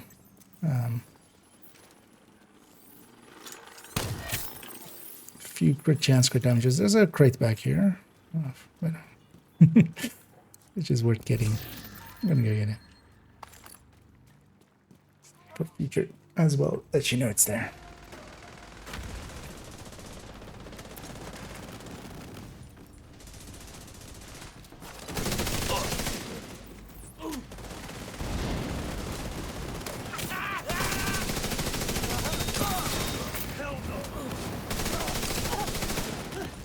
Yeah, this thing definitely is in a different damage category than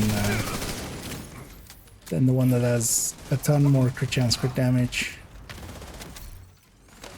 I think the outcasts are using blood from an asymptomatic carrier. Someone who's infected but doesn't show symptoms. If I'm right, they're weaponizing green poison and I turning think I it should into just city. pick a Destroy middle anything that ground. might be Let me just contaminated. get 2 more crit chances in or something.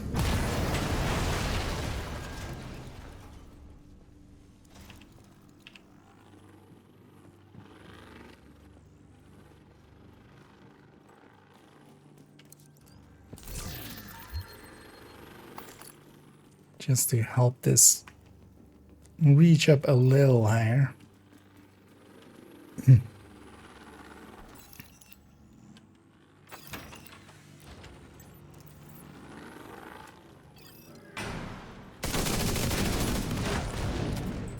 let him break the back.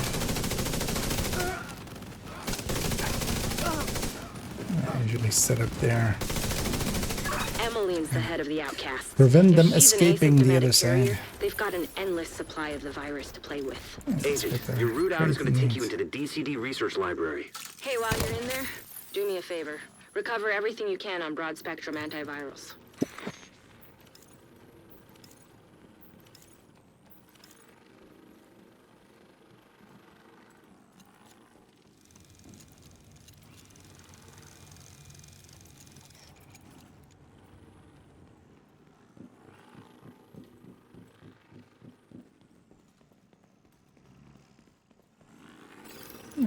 Mission.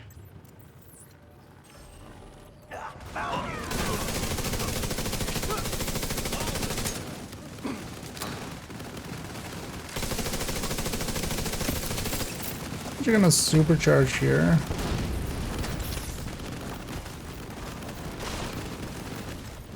Good to maybe.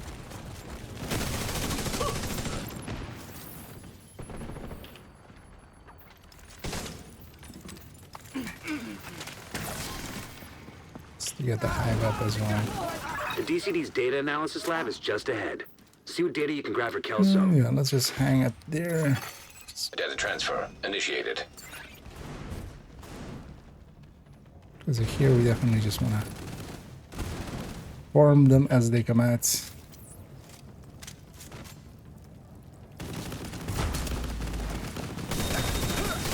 Actually, I don't have. We don't have sledge, of course. There, maybe I should just put the sledge on the.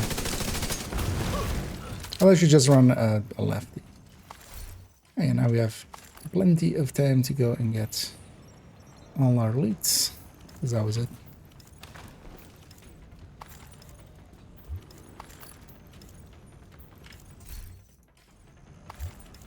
Because we can even get that side room real quickly.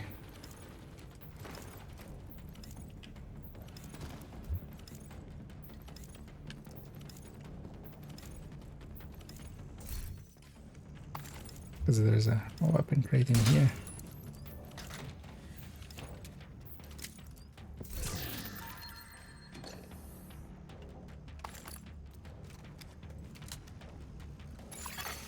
Data transfer completed. You're clear to get out of there. With the lab and samples destroyed, I don't think the outcasts are going to be able to do much else from here. Thanks for getting me that data to play with. Hostiles are moving to your position. Suggest an egress. I know, let's just push up hard, careful. left or right. And then pincer them.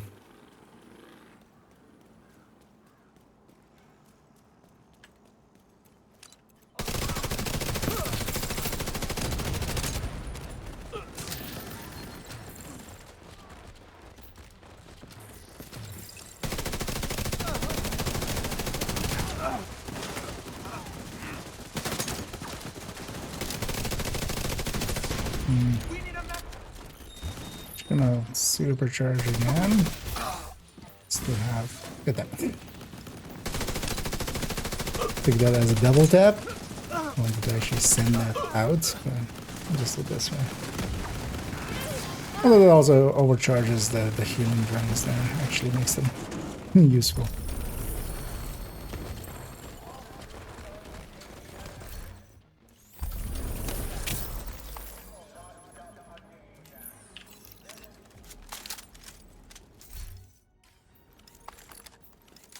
And that was the season pass daily.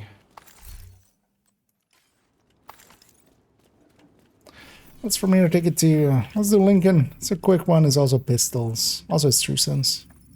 So we'll get our True Sons names. Yeah. I wonder if the names actually count outright. Still, because those normally would be shared. Because it seems it's actually the other ones on. Oh well, the miscount of like just normal enemies is actually not shared.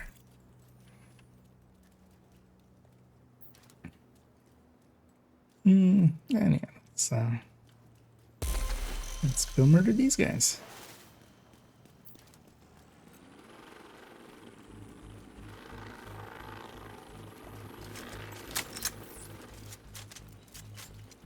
We need you to secure the memorial and remove the True Sons forces. If they maintain this outpost, the True Sons will be a direct threat to the campus.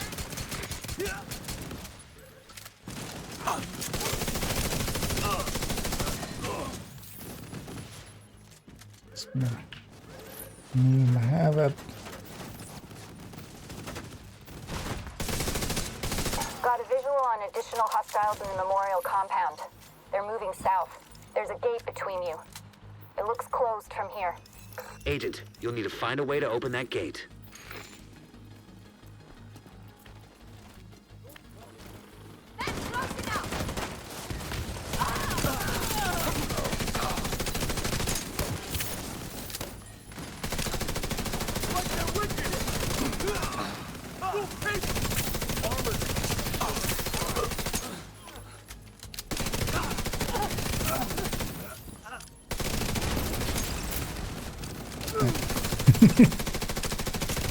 They mean to there, but actually. Well, somebody hit the weak point there. I'm not sure it was me, actually.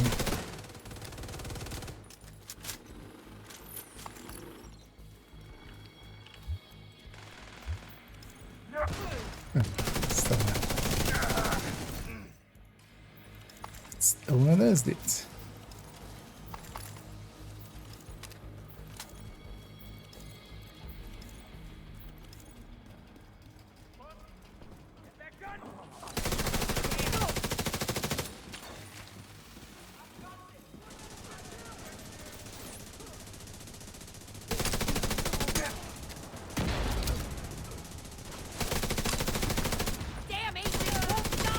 Dangerous wave is up here in this one.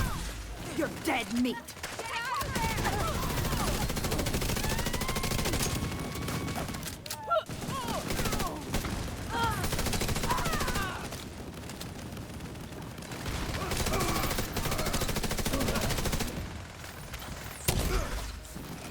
All clear.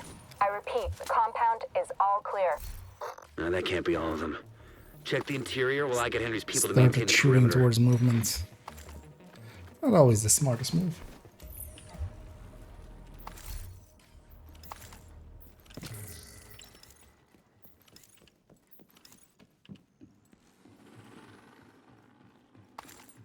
This will be our second mission, and then title will count both as a stronghold animation and also count for the daily, and then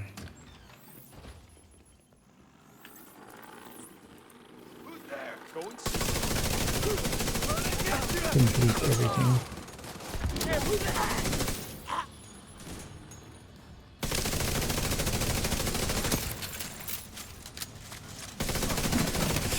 Spawns here are very fixed, so we know what order they'll come in. Damn it. Let's make sure to get the key chest in the back. There's an area beneath you with increased security.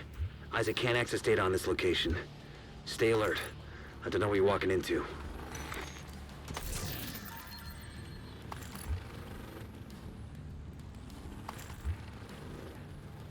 Speedrun tactic here is, of course, just to fast travel forward, basically. And Chris got a cost to go back there and see. That's why we open those. Sometimes you gotta. Somebody gets an exotic out of it.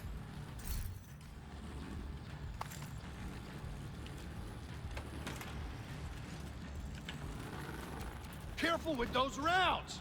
You want to kill everybody in here? Hear that? Fuck this noise. I'm not dying to help with the ammo count. DC-62 detected. Heads up. Isaac just ID'd those shells as chemical weapons. We can't afford to let the True Sons escape with those. You gotta find a way to close up that tunnel. Nuke it from orbit.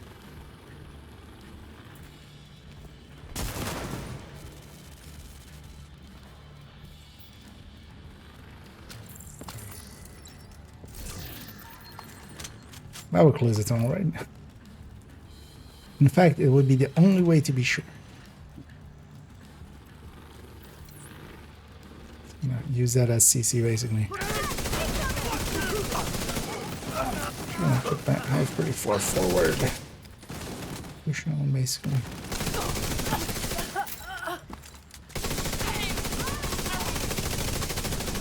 These spawns are pretty facing based, although yeah, the second is always there, the third is always here, and then the fourth is kind of facing based.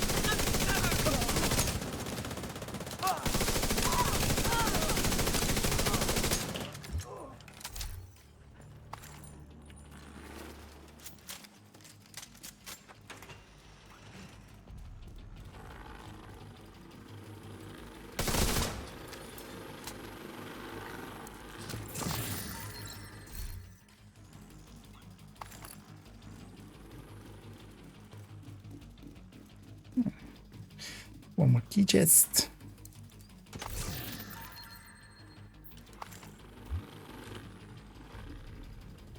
And one more According room. to the schematics And Isaac then the pulled boss. upstairs, we can lock that tunnel door from their control center. That should keep them from being able to transport those mortars loaded with DC-62.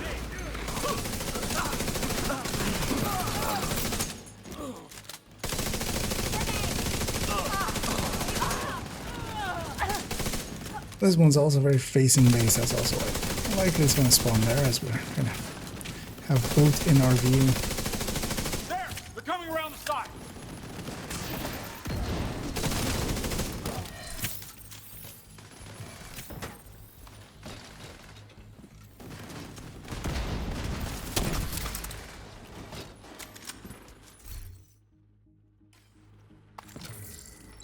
I should have kept that maybe. It's for being detailed. And let's get the loot in the back indeed.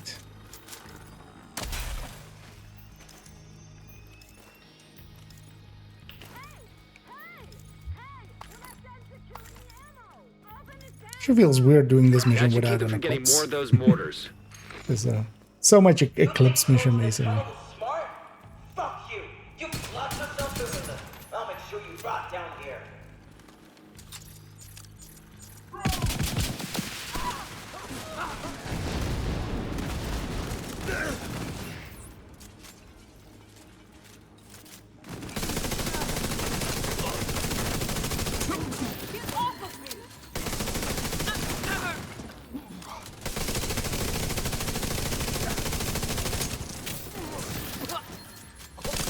Here it is going to be long range right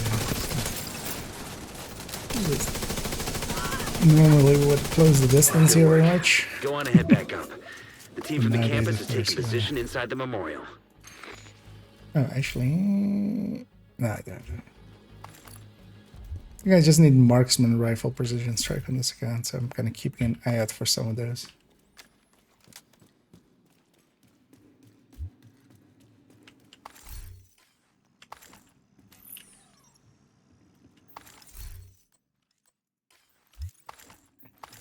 Alright, let's take it up.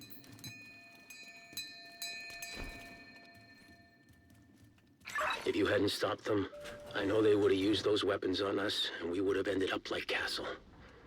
I can't tell you how relieved I am. That sentence just doesn't make that. Thank Well, you. I mean, well, the campaign is still, of course. Today, we dealt a great blow to the true Castle was now just, you know, we confiscated a massive pretty good cache of chemical settlement. weapons and eliminated a stronghold near the And campus. yeah, we're gonna set up to just have Title You saved a lot finish of up lives both today. of these. So let's go do Title. It's a third there. Palisade. Not the worst. I don't know, let's just keep it as we are here. 5 directives. With the modifier. Civilians in danger.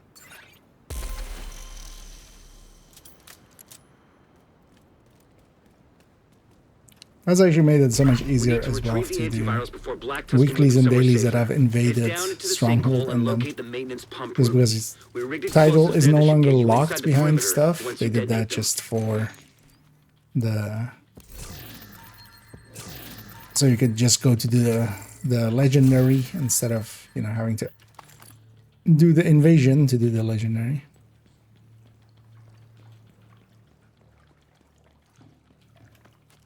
I don't know, there's one resource down there, but yeah. Crates I'll go for. Okay, now find the detonator. The Single explosion should resource cause a cave-in in that'll the- put you just inside the wall of the base. Oh, here. Yeah, let me. It's kind of dark, but close enough. Not too close. Just a centimeter away.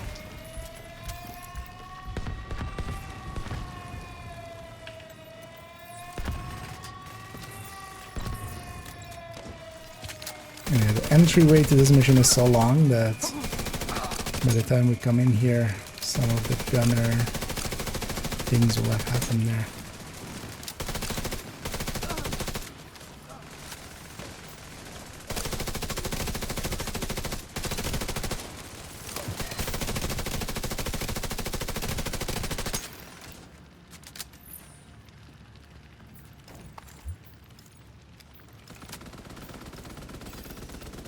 One of the things here as well is actually enemies all the way back there can't even drop loot. There's a limit to where they can drop loot. Encrypted signal source. But there's actually a bunch of places where it's like that. Where, That sounds promising. Could be but waiting then for some usually the black very dust first kill here, if you have a bunch of kills there, one of the first few kills will drop some loot here.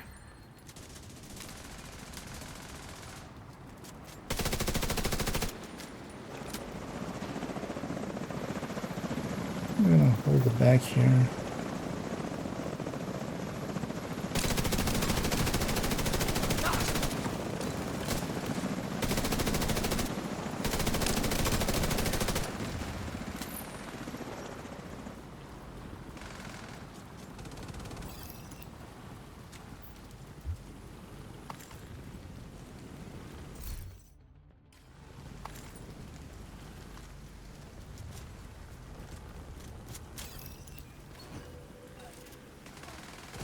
This help? Look for a terminal that you barely- can patch Isaac into. Because yeah, I can blow that already up all the way back there.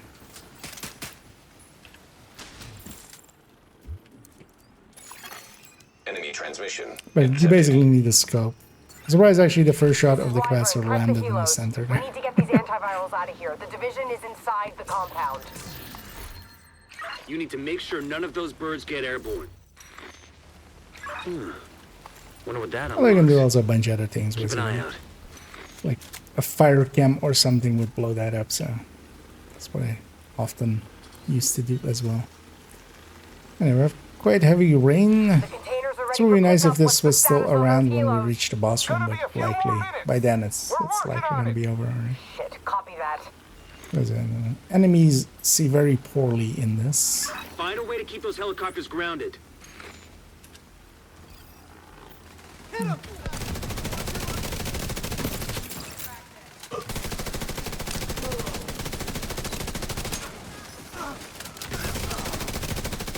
That's cool now, but not just maining the choppers right away.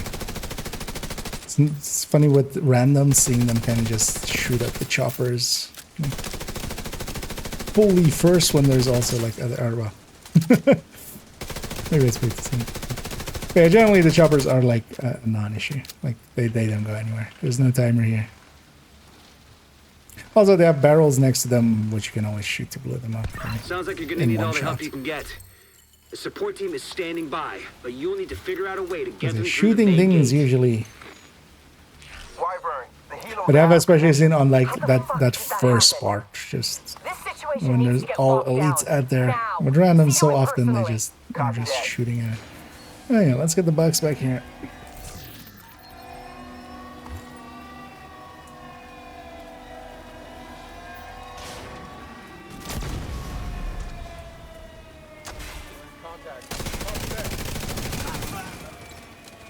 It actually be that these turrets can't even see us right now.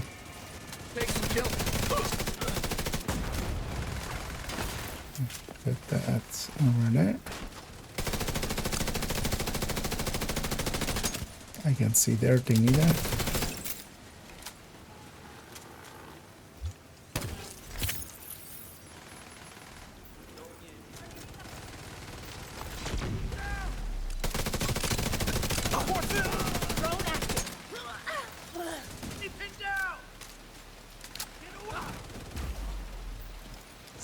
We're pinned down by turrets at the main gate! Find a way to disable them. Let's go. Push button. I'm gonna put my hub over there for later. I'm gonna set up here-ish and be at long range.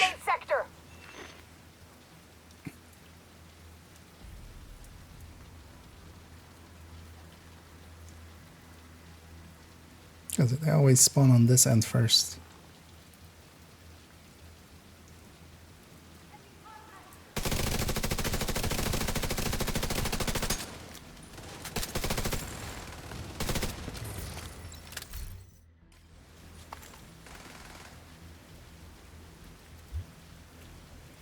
Likely the heavies are spawning on that side, yeah. And here it becomes a little bit random, but usually these heavies are kind of forced. Yeah, because of the rain as well, it's actually not showing the range indicator. That's still kind of confusing. They really should like not have it be like that.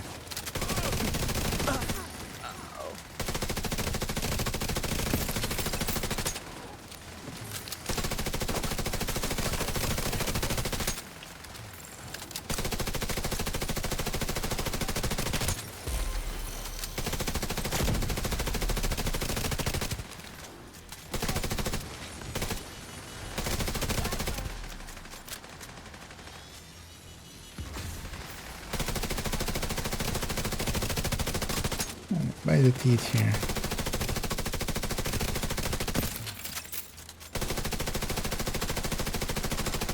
This build normally does not hit for 2 millions like that. Hey, I'm fully stacked for once. It doesn't have enough often either.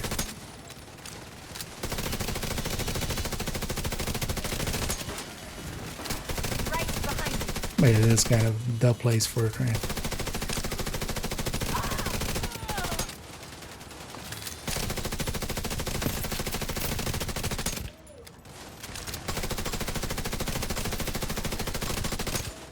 I'm ready to open the gate as soon as the area is secure.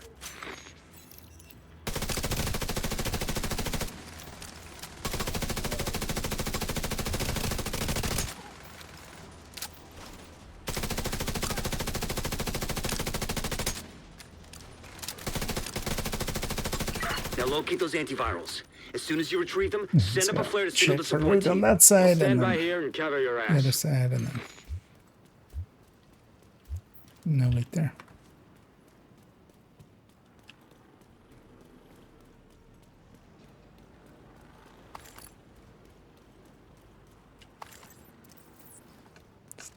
Okay, listen up. Still. Plan B. We'll transport the antivirals by hovercraft. I want these cylinders on separate vessels. Intercept those cylinders. We can't let Black Tusk get away with a single sample.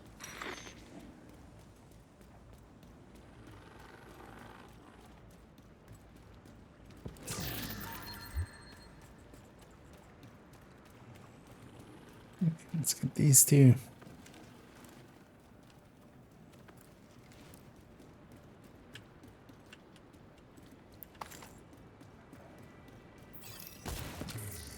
Let's get the back one as well here.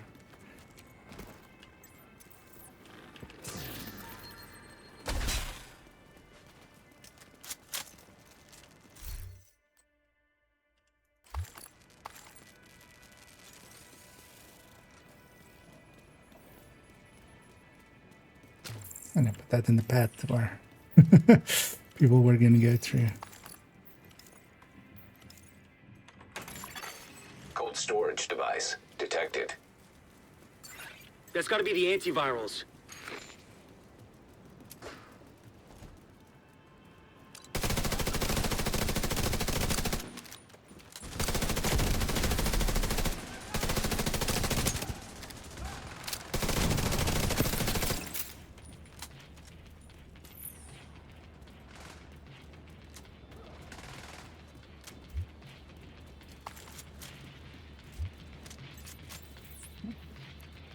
That up there.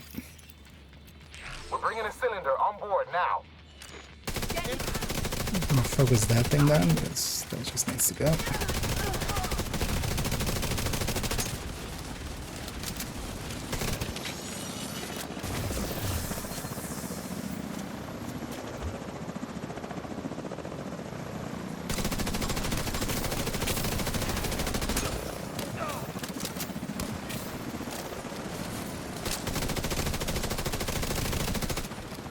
Spawn from here.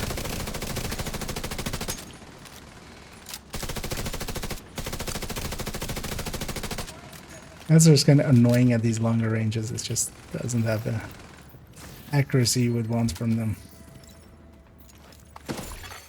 Additional cold storage device detected nearby.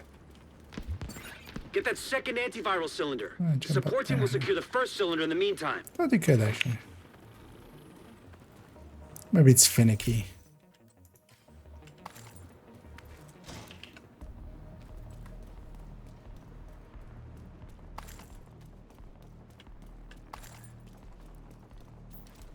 Let's keep it going. Wyvern, hostiles captured one of the cylinders. They're trying to intercept the other one. Hold the bridge and protect that cylinder.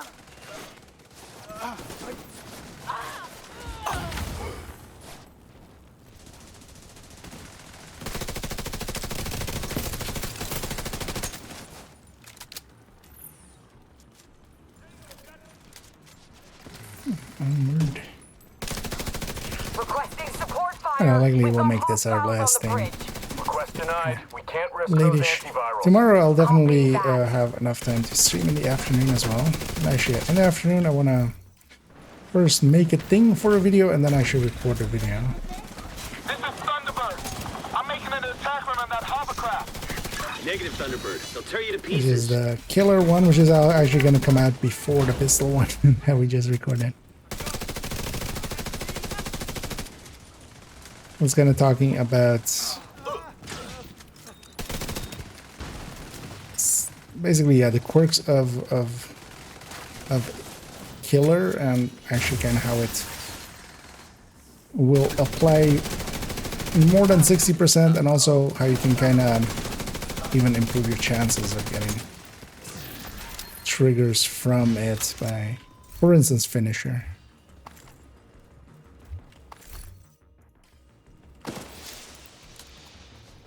Sample secured. I'll need to Prepare make some to just exfil. simple Copy that. graphics for Good now. work. Portable canister detected nearby.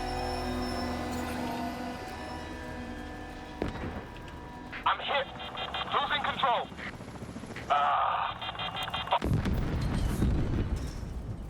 And yeah, Thunderbird is gone. Instead of Thunderbird is go. That helicopter took out the turbines. We're fucking stranded. Wyvern, you need to Let's skip exfil on down. foot right fucking now. We need those goddamn antivirals. You want me to run away? Let's actually we get I the thought you guy knew me to better than that. This is an order, Wyvern. Wyvern, do you copy? that way to come. Get on board the hovercraft and secure the rest of the antivirals. The support team will protect Usually the this heavy, cylinders. like forcing him to kind of slide down. Definitely a thing I like going for. But it needs to be on the edge of it.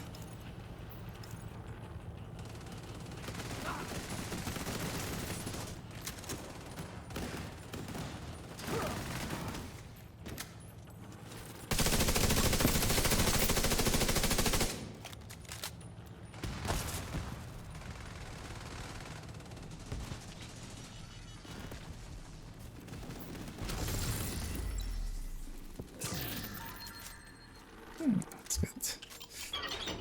This room as well.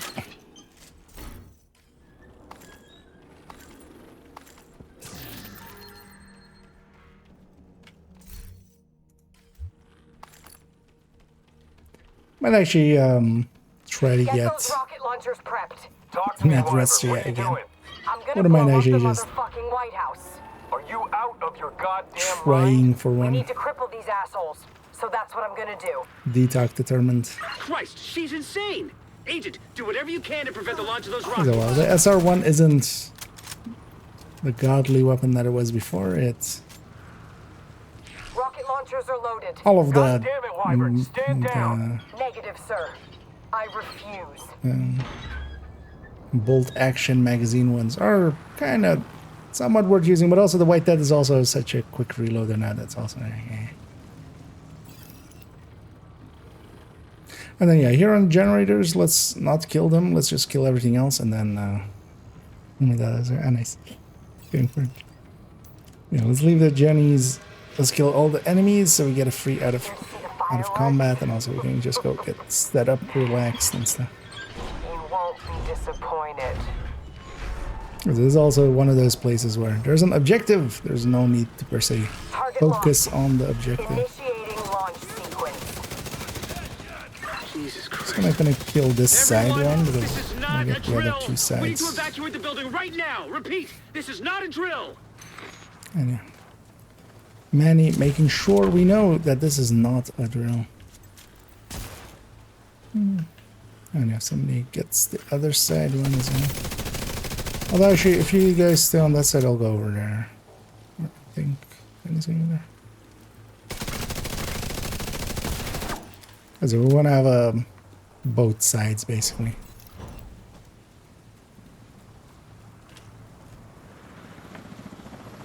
Look at my hive covering you guys, and I can hem myself. Also, actually, I'm gonna shoot at the far chopper. Mostly. It's quite a deep.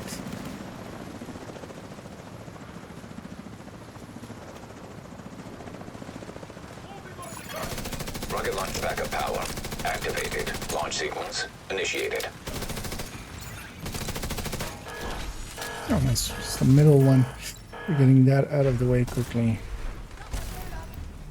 I'm gonna remember killing you. There's gonna be the two It's been a sad while ones since I next. can say that about anyone.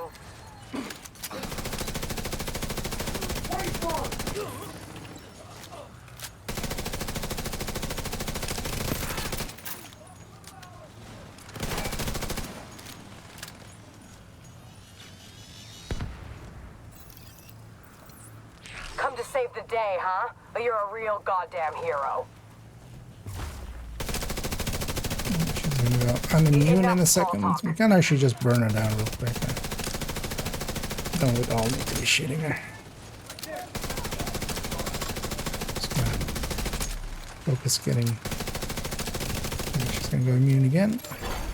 Rocket launch backup power activated. Launch sequence initiated. I get this out of the way right away. Wyvern, what's your status?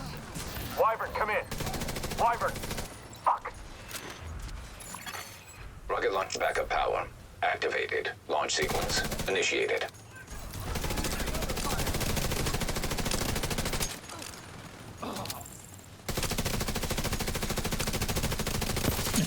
I'm gonna trigger all out. Letting me close up a little bit.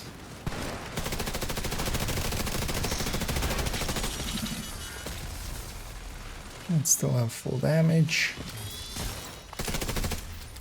Yes. Is it the Warhounds are the last wave? We just need the antiviral. The antiviral cylinders are secure. We'll make sure they get safely extracted. Flare for extraction. Oh yeah, we need to wait for the last 5 seconds, right?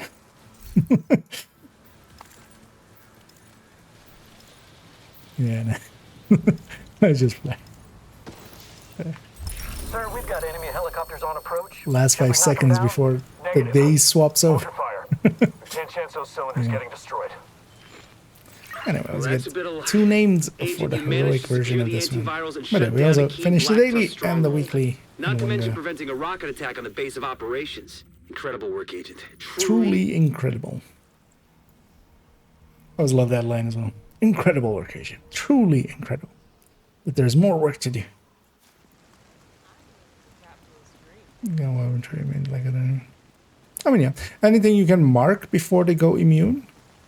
Like if they have an immune phase, with the exception of the raid bosses, where it's. But yeah, most of the other things that do go immune. Or well, raid and incursion. Oh hey, precision strike. Oh yeah, actually, let me check if I have that mod.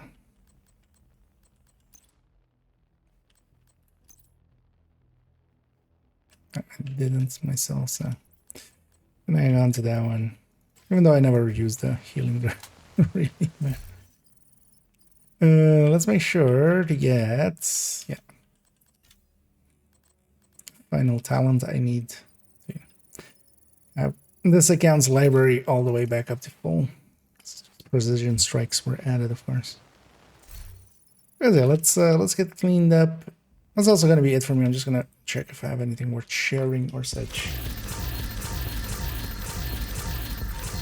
And then we'll end it there.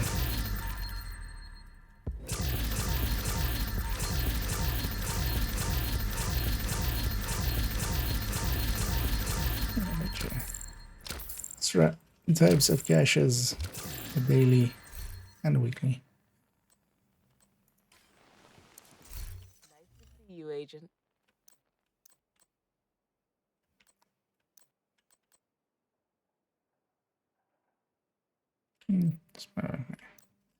So let me share that just in case. Agent, come check this out.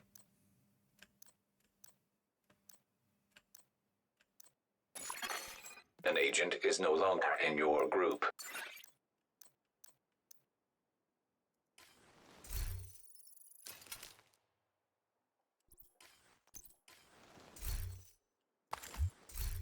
But those are not the most useful things, but just in case.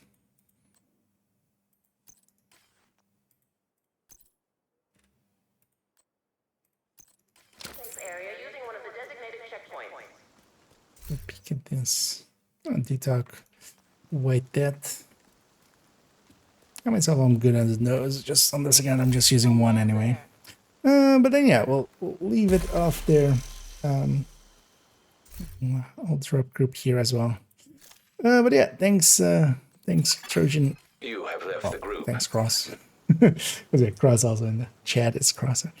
Yeah, thanks Danny, and also thanks Hojo there for jumping in and helping out. So, we got our 5 directives all the way through. That set.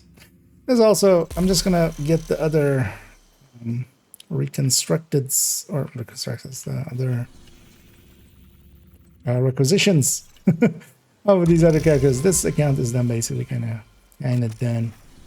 Oh yeah, actually we're also gonna be so when I do that as well, this account will be done with the season track because took a while, mostly because I've been skipping the scouts, so we were kind of slow boating it through it.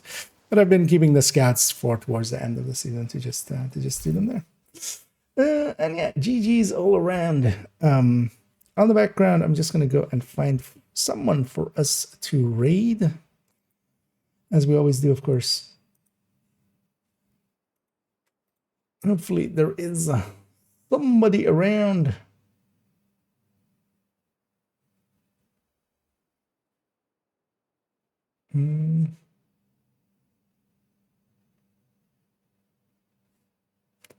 Not sure. Let's have a quick peek at what is being ran here. Yeah, let's go with Bran, who we have raided before. I kind of like his style. He's doing some descents.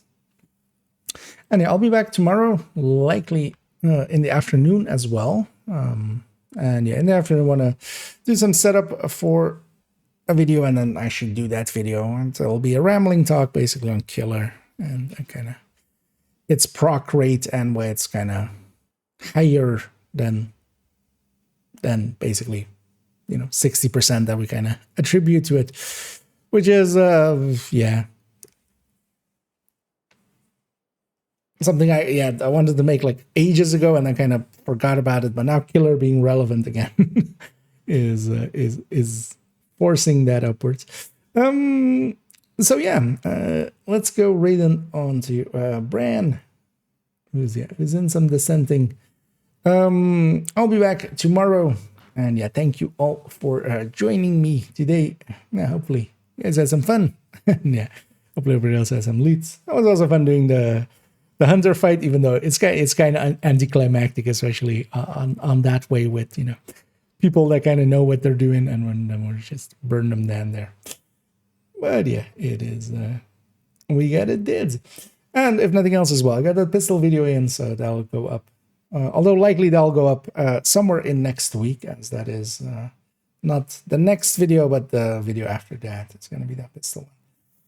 So yeah, for now, enjoy yourselves some Bran in some Descent. They're at Loop 5, and I'll be back tomorrow.